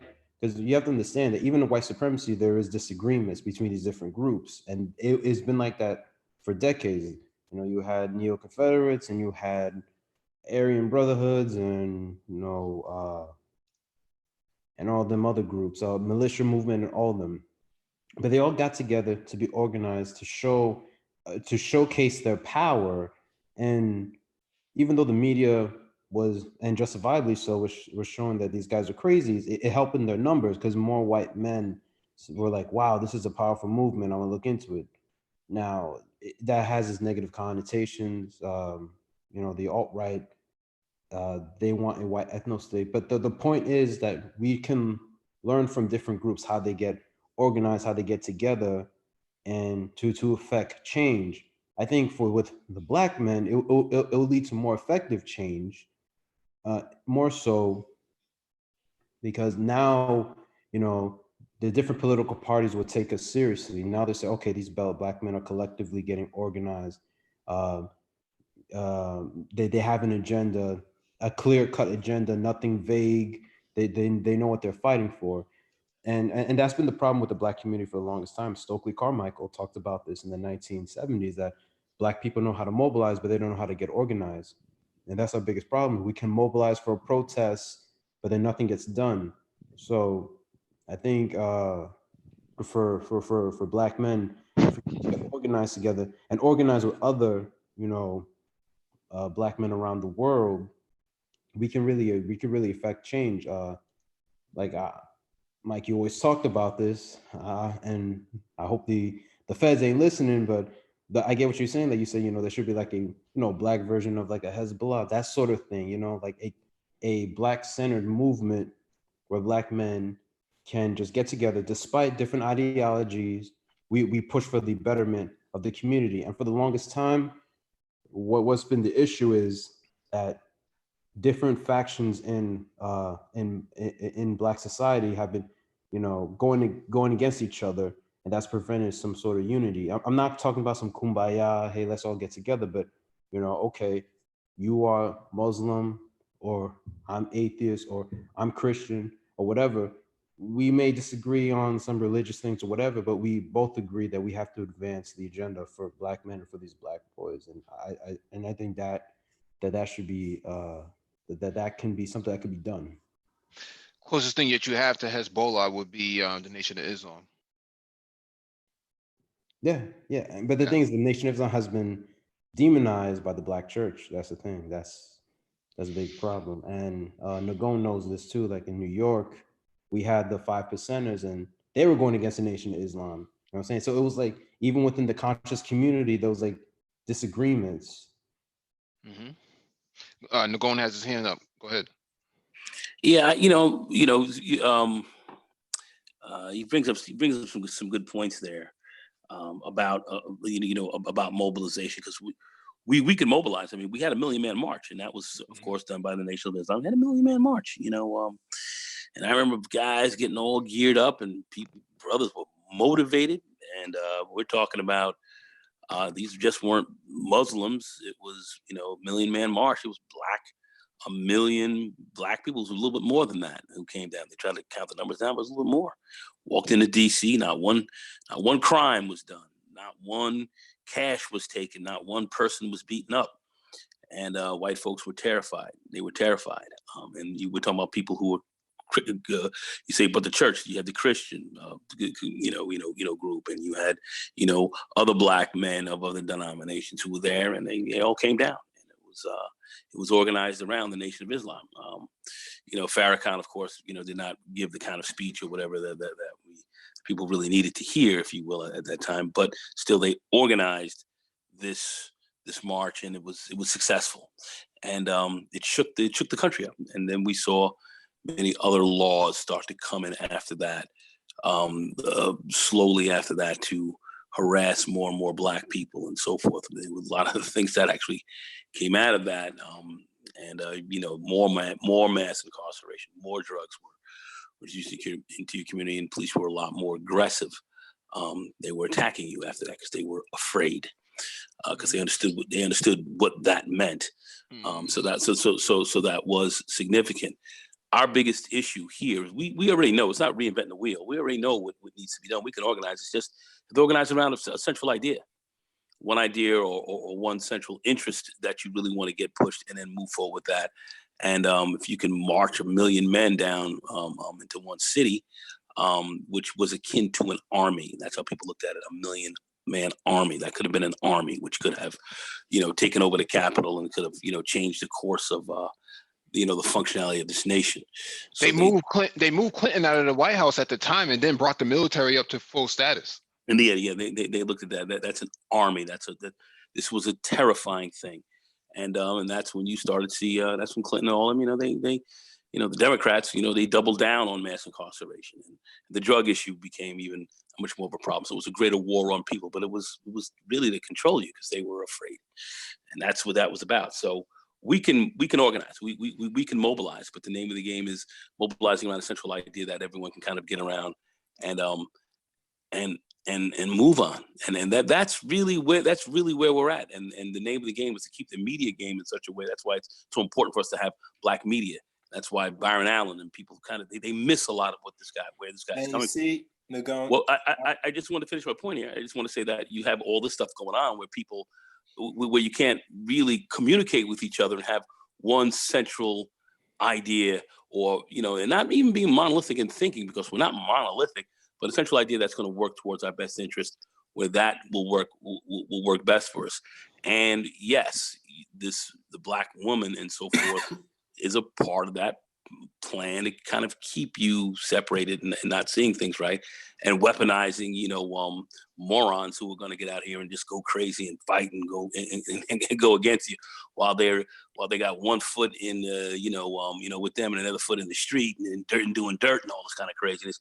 You see just the dysfunction that is consistently bred and simmered and kept on a low boil in the community. So you don't do that. So you don't organize. We have to recognize that.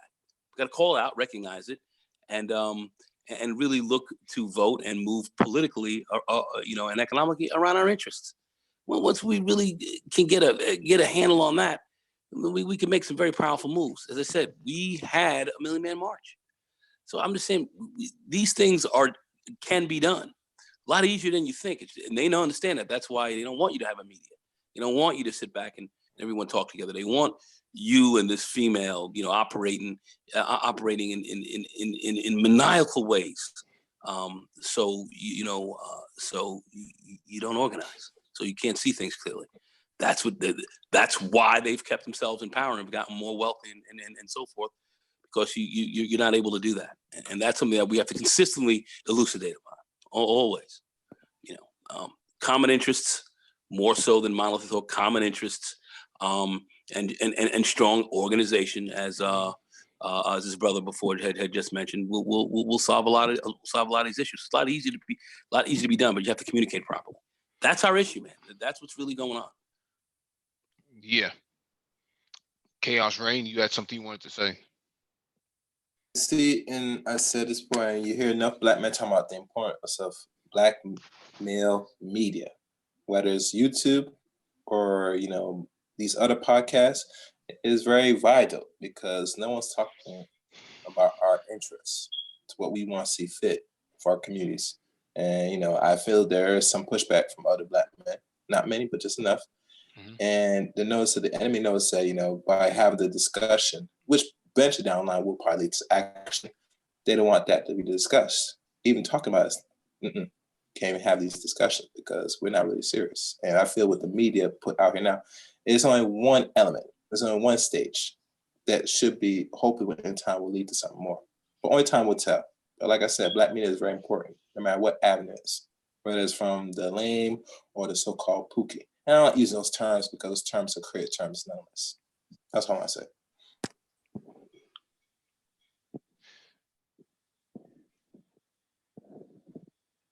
Renaissance man, you haven't spoken. Anything you want to add?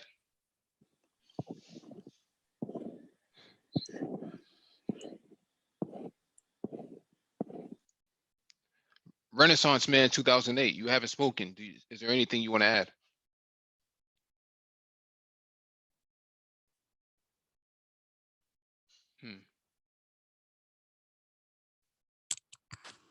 Can you hear me?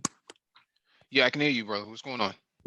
No, just good conversation. No, I've just been listening in. I don't use live chat too much, so won't jump on. But no, interesting stories. I work in corporate America, and I'm relatively young. I got about 5 years experience, and I sort of saw that dynamic last few years where, I was looking at changing departments, going for another job, and department I was in mainly white, and changed jobs, and then all of a sudden this black guy who's my original hiring manager, he comes back reaching out to me after these people previously have tried to push me into that job. He reaches out to me trying to push me into that same job, and I'm like, oh, it's this kind of game going on here. I see. Mm-hmm. So no, I definitely starting to identify with some things y'all are talking about. So mm-hmm. Yeah, what are some of the solutions that you think can be implemented? Nah, for me, it's always focusing on being economically independent. I caught that message relatively young, coming out of college. So I've always focused on trying to be debt free, just being able to move wherever the money goes. So I'm not really tied down to anything, and then trying to figure out, link up with some brothers, try to put something together, do something. Because you just can't put your destiny in someone else's hands like that. Mm-hmm. And expect it to end well. Right. And I think the biggest and probably the easiest to attain is networking. Brothers don't network enough. You don't have the broad coalition necessary to back you up or advance yourself. A lot of dudes find themselves isolated. Oh, definitely. And then they come to YouTube and they vent about how non-select they are. I was going to also add, one thing I think brothers have to be on is LinkedIn. I mean, I'm sure everyone around here is, got some form of LinkedIn or some sort of networking, but that's been so clutch for me for jobs and being able to, if I want to jump to this company or hey, I got this offer, HR, this is what the market's paying me, pay me this. So that's a huge advantage I feel like we have that other generations didn't have. The thing is, I saw a brother on LinkedIn with his image, his screenshot or his headshot. He had his middle finger up to the camera. Scratch my head and I'm saying, what would inspire you to what would inspire you to do something like that? Yeah, like who? Yeah, these crackers ain't gonna hire me. Really? Do tell. Wow. Was that a serious profile? Was it? What was that? Like, was that a serious was that like a spam? He said, Mike, profile? Was that a serious profile or that was a joke? No, that was a real profile, man. That was a real profile. God damn. How old was he? I bet he was a Gen Z. Well, I rejected his friend request, but yeah. Yeah. Go ahead, DE Raptor. You have your hand raised. Okay. One of the things that we don't have in the Black community is the ability either to read or comprehend. And if you got like a majority of the Black kids that drop out of school, drop out because they can't comprehend what the class is about. They don't learn how to read, how to understand concepts, how to comprehend concept, not understand, comprehend concept. So they drop out of school, and then in turn, they force the other kids who want to stay in. They force a majority of them to drop out of school. They use all kinds of shaming tactics and even scare tactics to do that. One of the problems that we have to do is get Black kids, men, reading, talking to each other instead of fighting each other. If you see what happens that on the YouTube channels that we always talk about here, is that they come to fight instead of listen and comprehend what the other does, and then present a better argument or tell the person who is speaking, who is trying to explain what they're saying, you know what? I didn't understand what you're saying. Can you repeat what you said? Can you explain it further? Can you expand on it? Instead of doing that, they jump down the person's throat. And that's one of the problems that we have in general in our society. If you go anywhere else in the world, that's one of the things that you see people talking. We came from, Black people in general, Africans, came from a society where the elders would get in a circle with all the young men around them, and the elders would discuss whatever they have to do in the presence of these people, make decisions so that the young men understand how it's done. But here in America, it's not done like that.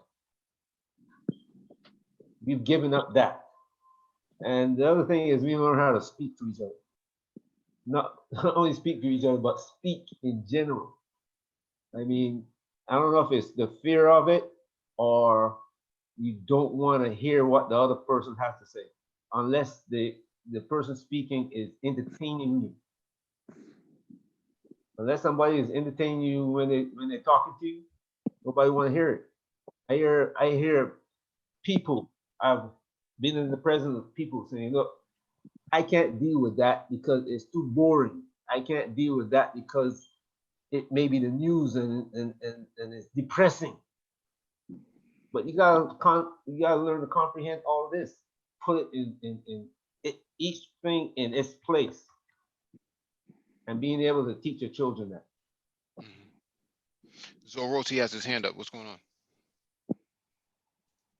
on? D. Raptor made a very good point. When it comes to education, I think the biggest issue, and this is what happens when you don't have strong male guidance in the household, is, you know, a lot of these boys, I mean, for the most part, their mothers are not really too in tune to their education. So what I mean is, like, they don't go to, you know, PTA meetings, they don't check their kids' homework. So I mean, for the most part, a lot of these moms, they go to work, they do 1 or 2 jobs, 2 or 3 jobs, and then the kid is just basically, and the child's basically by themselves. They come home from school, or they don't even go home until, like, school finishes at 2:30. They don't go home till like 6, 7 o'clock. Mom's not coming home until like 10. So just wilding out in the streets, and this creates this cycle of intellectualism in the Black community, where it's cool, you know, not to study, it's cool not to read, and social media doesn't help either now, because now you have social media promoting this image like, oh, school is whack, you know, reading is kind of corny, going to the library is kind of corny, and that sort of thing. So we have this cycle of anti-intellectualism in the Black community, because the parents at home are not, well, the parent at home is not focused on their child's education. I have many friends who, you know, teach at New York City public schools, and they're just frustrated that, you know, they send letters to the parents saying their child's acting up, not doing their homework. The parents don't respond. They send letters to the parents that the child's being disrupted, looking at the phone all the time. Parents don't even care. PTA meetings, parents never show up. So there's this, and this is the mentality a lot in the Black community. They treat school like a daycare center. Like, okay, I send the kids there, they're gonna watch over the kids and whatever. And that's not the way in raising children. Because when you look at, and I don't like comparing, you know, different, you know, Black communities or whatever, but I can speak for myself as Haitian, with other Caribbean communities and African communities.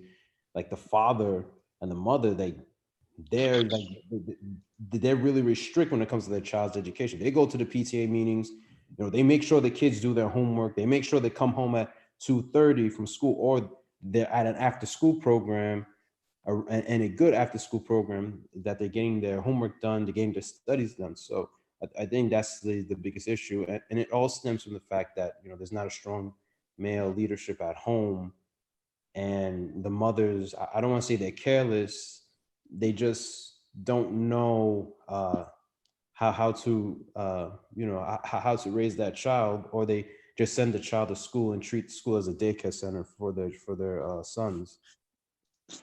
Yeah, that's a real breakdown for the last 40-some years with this women really taking the whole raising these children, because they're not emphasizing make sure the boys get the best. They'll go hard on the girls than anything else. What I'm starting to notice. So that's why the boys are gonna be more left behind. Yeah, there's less opportunities for them as well. Renaissance Man 2008 has his hand up. Yeah, no.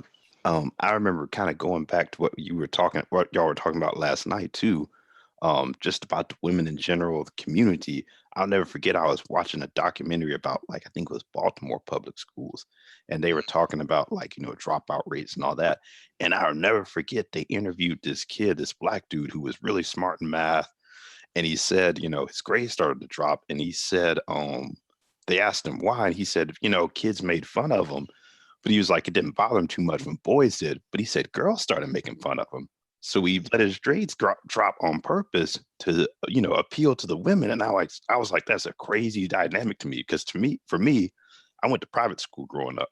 So it was always emphasized being smart, excelling. Like, that was something that was, you had a bright future, that actually gave you sort of an advantage with women, when you got to late high school, start looking at going to colleges, this person is going to this prestigious school or something like that. So hearing that dynamic was crazy to me. But it kind of goes back to what y'all been saying. Yeah, but somebody's behind that, right? Someone is pushing that agenda of black male mediocrity as a sex symbol. He's a sex siren. The more ignorant he is, the more degenerate he is. He's a sex siren. It's kind of crazy. Yeah, and it doesn't even work out for you as a community, because with me being black and seeing other communities and seeing like what the expectation of men is in those communities, as well as even when you interact with women of other races, you just see that dynamic of just when you interact with them, like what they expect from you as a man, sort of looking to you for direction, all of that. And then you go interact with someone from your community, you're just like, wow, it's crazy. Cyberdon has his hand up, and then we'll go to Nagone. Yeah, I think, that's why I guess I'll put this out here again in terms of a question, more to be for us to ponder the response, or to field analogy, but strategy. That's why I believe that perhaps, again, in this time dispensation, that we might need to redefine the Black community as we know it. We're not in the 90s. The 2000s is, we're in the future, and the things that were done before, it's just me. I don't think, we could take some cues from the past, but who's to say there's no rules? Who's to say we can't start the basis of redefining the Black community, taking on a different shape and form to get our desired outcome? What do you guys think about that?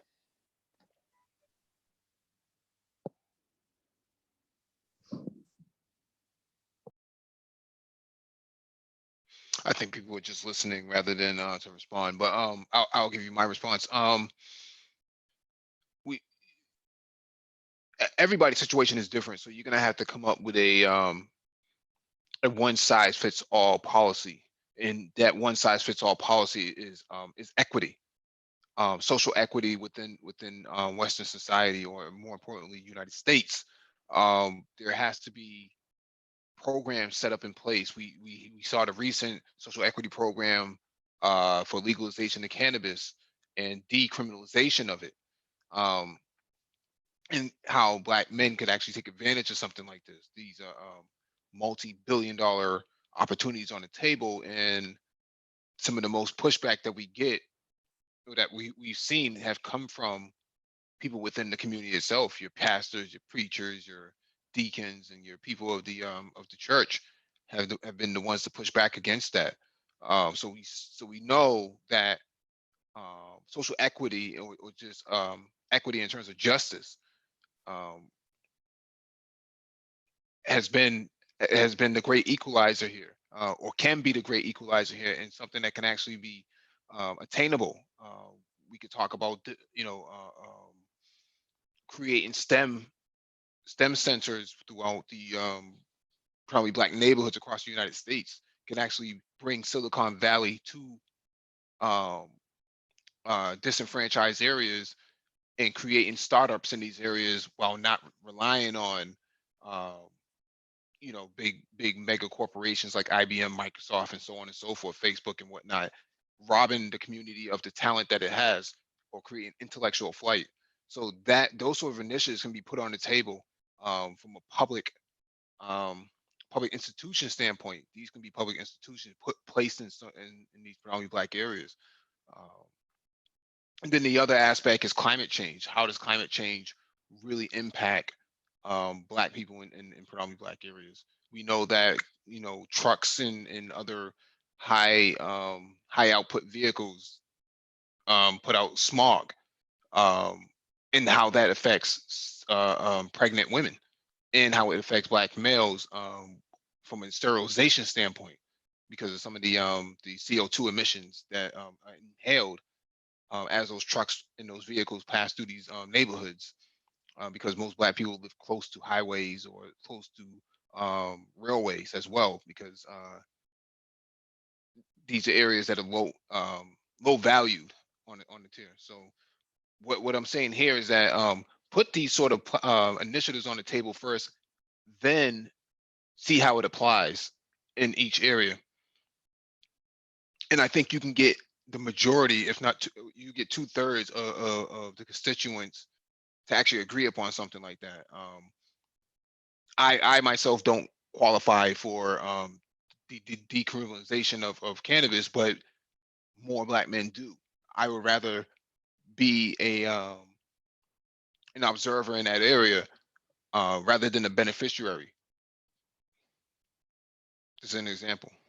Let me go to Nagon, because Nagon has his hand raised.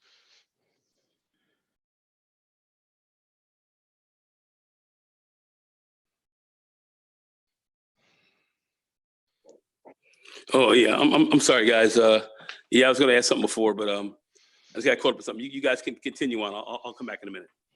All right. Yeah. We'll go another 5 minutes, and then we'll close out. I see people dropping off, so I think that we've hit our threshold.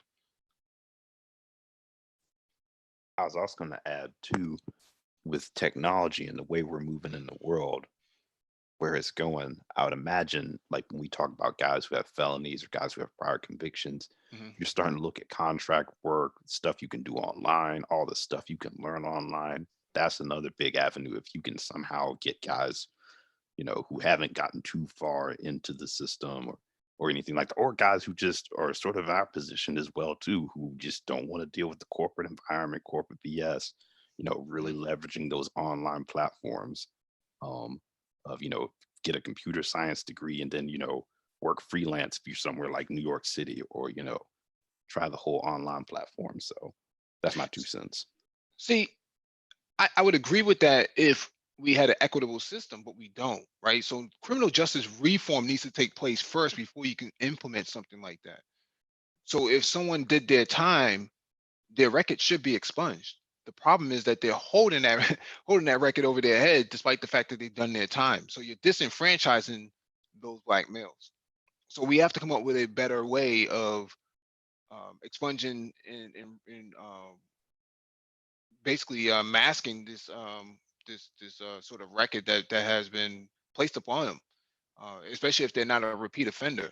You go to jail for possession of a handgun. That's not, to me, that's not a violent charge, right?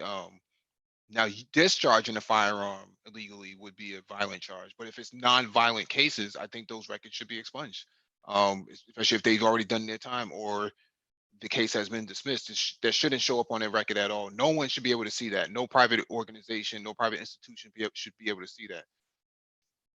Oh yeah, no, I'm thinking from the purely standpoint that you're not going to get anything from the system.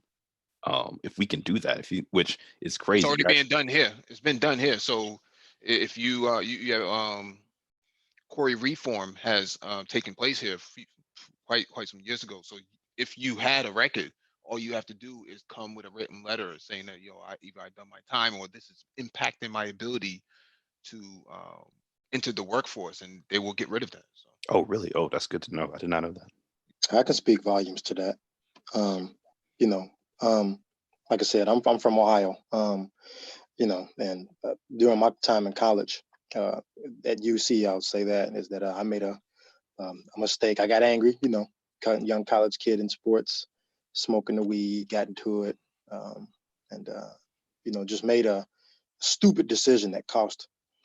And you know, within this framework that you guys are talking about, you know, there's a couple elements to that, and one of those elements is, you know, obviously, you know, violent versus nonviolent offender. You know, I'm honest to say, I had a weapon. You know,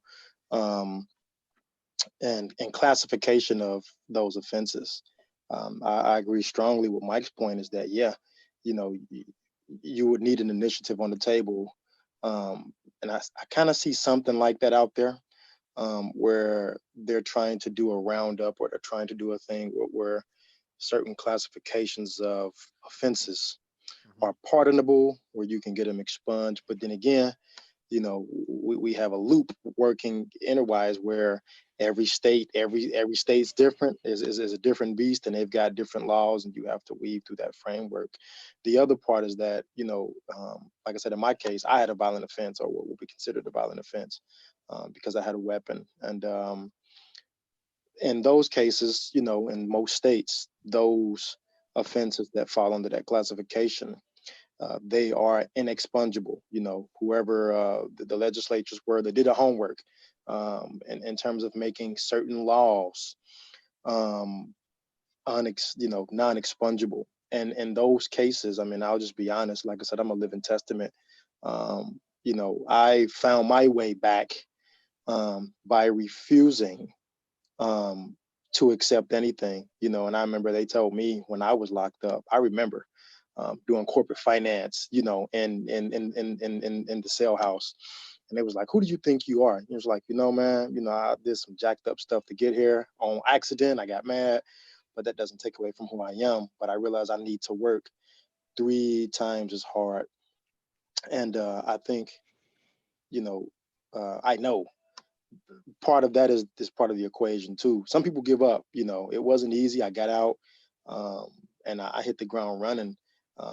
Certainly didn't get anything from the system, but I had always been educated, and I guess I had a few people believed in me, and a network. You know, you all spoke about network. We spoke about networking. Those things are critical, but the other part of that equation is, let's say you do get in, let's say, you know, we do get people in. The other part of that is they have to produce. You've got to put output, and I think Mike says it best. You know, high performing. You know, you have to get yourself to a point. Brothers have to want to will themselves to be high performing, highly capable individuals who understand that you got to stay in the gym. And when I mean the gym, you know, you got to stay motivated. You got to stay arming yourself. You got to stay in the gym of discipline, of knowledge, so that you can continue to be effective and high performing. Without those things, you know, you can pour in everybody, you know, but you just won't have anything effective. But that's a hell of a point you're making. You know, we really like to talk about. I talk about the meritocracy, lack of it. We talk about, you know, what I think really says a man is really a man is how you produce, what you're producing, and that has been taken out of your hands. So it's not about producing. It's, you know, hey, you know, maybe how you look, or if you're, you know, this term select or whatever. You know, all that's well and good. I mean, it's entertaining for you too. But let's be brutally honest about, you know, what makes you effective out here is, man, it's what you produce. It's producing. You know, meritocracy. You know, what you're putting together. If you want to say, well, you know, how you're most effective and doing whatever, it's kind of how you build yourself. You know, licenses, you know, education, all these different kind of things that kind of go into making an individual much more effective. I'm not talking about you have to have a PhD or anything else like that, but you know, you can't get your CDL. I have a young guy right now. We helped to get him a CDL, and he's talking. It's almost like he's watching these videos. Like, nah, man, you know, I'm getting around these other people. I got my programs up there. I'm getting ready to get. He's going for his mechanics license as well. And you know, here's a guy, you know, who came out of jail about 3-4 years ago, and here this guy is now. He's seeing a whole different view to where he can go, and he's achieving. He's building up his skill sets, his curriculum, and he's going to be much more effective. Even this woman who he was seeing apparently is having problems with him right now because he's cutting her loose. He's like, this is somebody who's holding me back, man. No, man, we're not taking that same path. And you know, he's dealing with some dynamics, but here this guy is, you know, improving his whole game all the way around. He's not accepting BS. It's, you know, there's merit to what he's doing. He sees that this will improve him, and improve his livelihood and everything else around him. He's not letting a lot of stuff around him, you know, keep him down. And I think that's what we have to, judge ourselves more on, you know, as opposed to, and that's why I think you get a lot of pushback because people are not really judging. They try to say, oh, he's a punk, he's this, he's a bitch ass, whatever, and they're not achieving anything. They're not achieving jack. And the guys who are achieving and so forth, they want to almost shame you for doing that, because I think a lot of them are not. And those who are, there are more black men who are, they're not getting caught up in a lot of the BS like that. They're pushing forward, working and doing what they have to do to achieve their goals. So there's a meritocracy, you know, consistent, you know, rewarding yourself and constantly moving forward and achieving more and more and more. We have to, you know, we have to eschew that more. We have to look at that as being more valuable, and push towards. A lot of people are seeing that, but we do have this talk in certain areas of the community where if you're doing this or you're achieving that or you're pushing this, it's like, oh, you know, these guys are they think they're this or they think they're that, and they kind of want to bring you down because of that. Stay away from them. These are not your friends. These are not people who are going to aid or abet you in winning. And that's part of a winning attitude is really moving forward and working with those who kind of have the same kind of goals to push forward and achieve. And those who have different types of goals are moving in some very, I would say dangerous or deleterious ways. You want to stay away from them.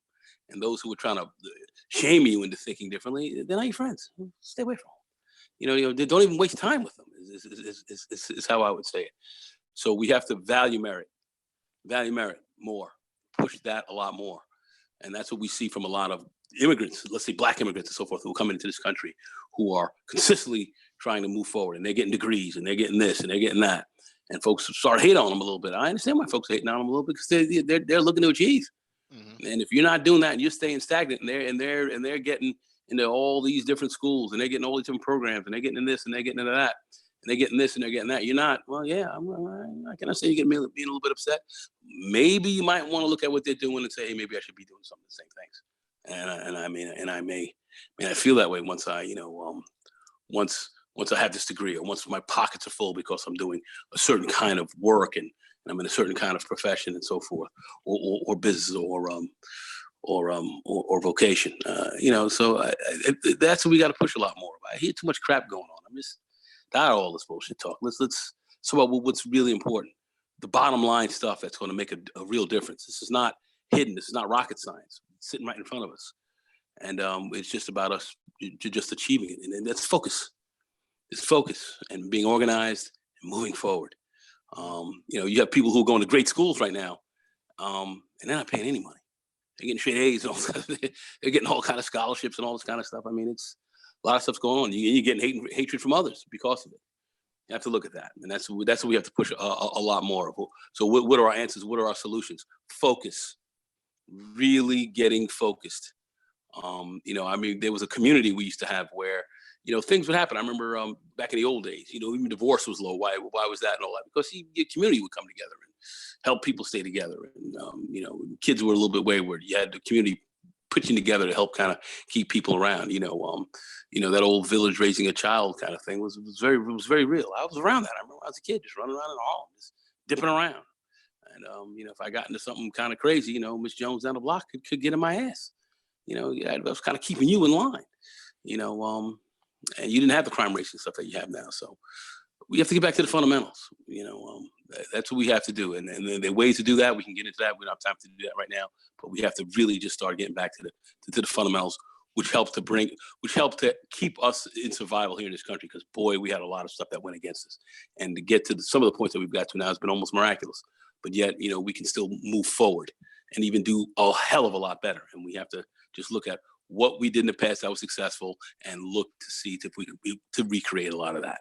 And there are a lot of our answers already. It's already been done.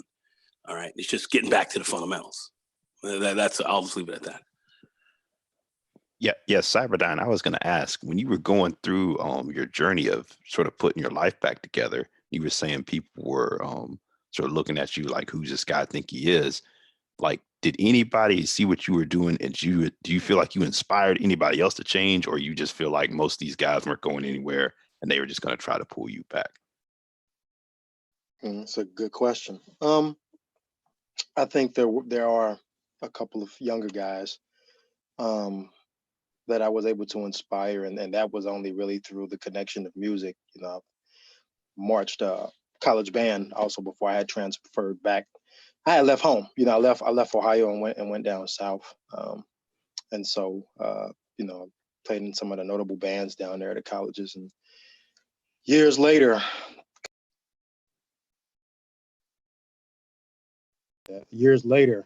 I had, you know, back and when things came full circle, I was able to connect on some of those. But in the journey of put my life back together, I'll be honest, Renaissance.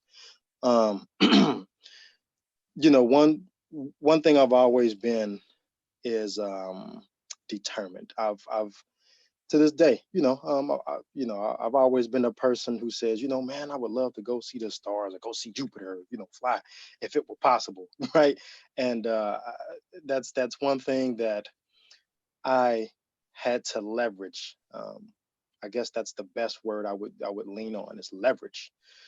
8 years is a long time, and so, you know, I had to lean on the leverage. I had to get past jailhouse haters, and all types of guys. You know, I boxed in prison and you know, boxed a little bit outside, but I had to get past that when I was reapplying, getting back into private school, a very good program actually, business program, and I had to get past the guys who. You know, for those who don't know, there's guys who go to jail, man, and you wouldn't believe it, but brothers skipping school, skipping what they call ABE, adult basic education classes in school. These are the brothers that they can't read, you know, they can't write, but they can count 100,000 out, you know, in the back of the whip. You know, they can make these big drug transactions. And they skip school. They're running. They're hiding. They were hiding from knowledge. It's been some times I had to, you know, go in the back of the gym, and I had to get it in, man. I had to, you know, rearrange a couple dentals over, you know, somebody disrespecting me because I didn't affiliate or hang out with certain guys, and I had realized, you know, I said, all right, I didn't get life. I didn't get 16 years. What am I gonna do? This isn't the end. I'm gonna make it, but I gotta get through this. I gotta weather this storm, and it's gonna be a long one. And this is what I gotta do. And so once I got through that, then you had to get through the COs, the corrections officers. I met some really good ones. Some of them was really shitty. A lot of them put me in a hole a lot of times, purposely to derail me, to cause me to to fuck up or to cause me to mess up, you know, you're not gonna write that corporate finance paper that you're gonna turn in. But I had professors that cared. I had people that there are people that care. Pure evil. That's pure evil. That's right. Pure evil, man. I had people that cared. And so after I made it out, the biggest thing was coming back to the community because people know you, you know, people know you, they remember you. And so I remember, you know, I have a cousin, you know, I love him, respect him, I forgive him. But I remember when I was getting out looking for a job, it was the summertime, 2007. My cousin has a successful real estate company. He always has had one. He always been balling. And I remember when I was walking in that hot 97-degree heat underneath the underpass where we're in Cincinnati, Sharonville, I saw my cousin. And I'm out there in like this silk shirt and this white pair of pants trying to get a job with Primerica or something, you know, just trying to hit the ground running, just out of the halfway house, right? And I remember my cousin, I said, hey, man, yeah, I just came from a job interview, man. Man, it's hot, man. And I only got a couple bucks in my pocket. I literally had like $7 in my pocket. And I said, hey, man, you think you can give me a ride, man, to the bus stop? It was probably about a mile down the road. It wasn't, you know, a bus stop there on the exchange. And I remember my cousin told me, he said, hey, nah, man, I gotta head back to the office and do some paperwork, man. But it just, you'll make it. Come on, man. I know you tough, you know you. And he kind of quoted my last name, man. And he rolled up his windows and drove off in those 22 inches on that black Cadillac Escalade. And I remembered that as I walked down, and eventually made it to the bus stop. And what what I did, gentlemen, is ever since then, there had just been certain instances that I've cataloged in my mind photographically. And I, you know, for the guys that made fun of me, guys threw stuff at my car. When I finally was able to get back on my feet, get a nice whip, and it went from getting a nice whip, you know, he got to be selling drugs, he got to be doing this, and it was like, nah, man. I just started applying myself. It didn't matter to me what mama had to say, what my brothers had to say. I got uncles in law enforcement. I got one cousin who's a programming genius, self-taught, worked for the military. Now he's on his own, head of a bank in terms of technology. He inspired me with the live here, die here speech long before prison. That played a part. All of those things played a part, man. And I just saw people. I saw how people moved in prison. I psychoanalyzed people. I had one of my professors was the head psychologist of the Green Bay Packers when Lombardi was the coach. All of these things, man, I cataloged all of these things mentally. And I told myself, I said, you know, criminals in our country are rewarded, gangsters are rewarded, and they make it through all easy. And there are people who, you know, like you said, we got all the tools right here in front of us. Somebody just said that. That's me. So, right. You know, and so I told myself, man, I said, you know what? I don't have anything. I felt like I didn't, and I feel I carry that chip on my shoulder to this day. I don't have nothing to lose. So if I don't have anything to lose, what would be the consequences if I continue to give everything to be my total best self in spite of? So, you know, it didn't matter. You know, if female, I didn't give a shit what females cared about. That wasn't putting bills on the table. That wasn't putting gas in my car when I got laid off. When, you know, the economy went in the buck and I had to go pack batteries and toothbrushes at the local mill over in Indiana. Here I am. I can, you know, program and administer technology and had a business background. But I'm packing toothbrushes to put gas in the car with just enough chump change to keep gas to go back and forth, driving an hour every day. I remembered all that, but I also remembered, you know, the Procter & Gamble CEO at the time being my mentor. Professional people at IBM being my mentors. I remember them and I remember the things they told me. And I remember, you know, a lot of the other influential people that I just was fortunate to be around who said, you know, you're a person who's gonna make it. But, you know, it's on you. That effort is on you. I remember the boxing coaches. And so I just applied that shit to life, man. And that's why I say something like this, the brain trust, man, think about it. Between something like the Black Brain Trust, Google and YouTube, and those billions of dollars squandered away by those drug dealers, imagine if we had this back in the 90s, man. What would the state of the Black community be in if we had these things, right? And so that's why I just say, man, now I'm committed 1,000,000%, and I made it. Excuse me, I made it. And once I got a taste of success, man, I'll be honest. Not to use a negative vernacular, I've gotten over the point where I don't need to be the nigga who needs to be seen or needs to be the man, right? I'm more fulfilled to see change and to be a part of that catalyst, to be a part of that engine. And so that's how I made it, man. That's where I am today. And it's just like I said, people have to want it. People do whatever they want to do. And there are people, they talk about me to this day, man, who you think he is, he's this, he's that. And it's just like, no, I'm actually very quiet. I don't say much. And I'm friendly with everybody. I make friends very easily, anywhere I go in the world. And I hold people accountable because I learned to be accountable, and that it works wonders. It doesn't feel good all the time. It hurts, but it also hurts when you can, got to pick your pain, as we say in boxing. It hurts to be accountable. It hurts to get up early in the morning. It hurts to put in those extra hours to be prepared. It hurts to deal with people that probably don't like you, but you got to deal with them so that you can get ahead in terms of thinking strategically or having enough information to make the next initiative work. But it also hurts, when you can't take care of basic necessities because you failed to prepare, or you blame somebody else for shit that was on you, that you were supposed to do. So sounds like to me you stuck. Sounds like you're telling me a story from what I'm listening to, which I hear from a lot of people, and of which I thoroughly understand.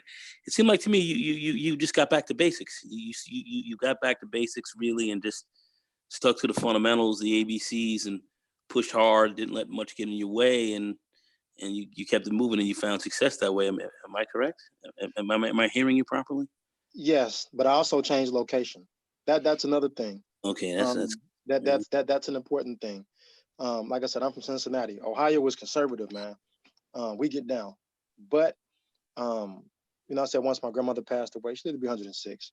But when she passed away, I told myself I was going to come out to the East Coast because I saw a lot of movement, especially with, the technological sector. And there's other places too, but, big, you guys were talking about programming one time. Part of those millions of jobs are right here in New York City and the East Coast. There's nobody to fill them. Not enough of us to fill them, right? But it's location.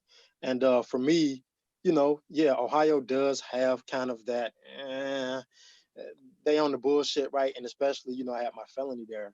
I was rising, and I got to kind of like the top of the glass. And I mean, it came to a point where I really didn't care about money, because if I couldn't be happy with my engineering, with technology, I didn't give a fuck about. I didn't care about the money, so I left. And I think that's a big part, is that you have to have the wisdom, or we need to be able to direct other people to know where they can be more effective or the most effective. And for me, that's a great point. That's a great point. Origin wasn't it. Yeah, that's a great point. Making a change and moving to another area and being more effective there, I think is a lot of people are afraid to do that. But that's I didn't add that in. It didn't really cross my mind to add that in. I should have. But yeah, that is a supreme point. It's a great point. That really is very good, very good, very good.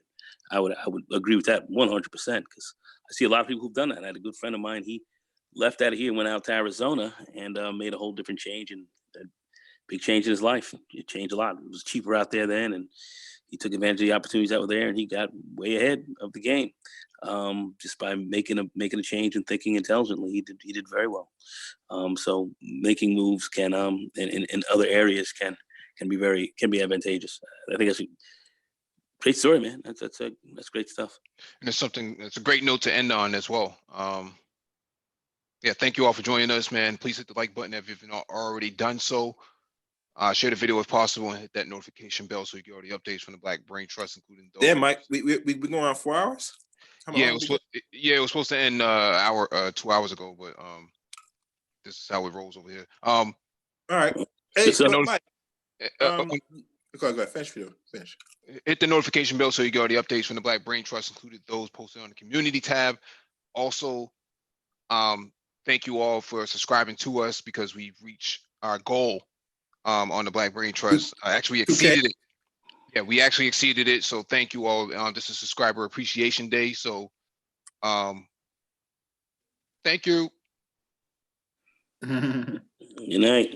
Yeah, shalom, everyone.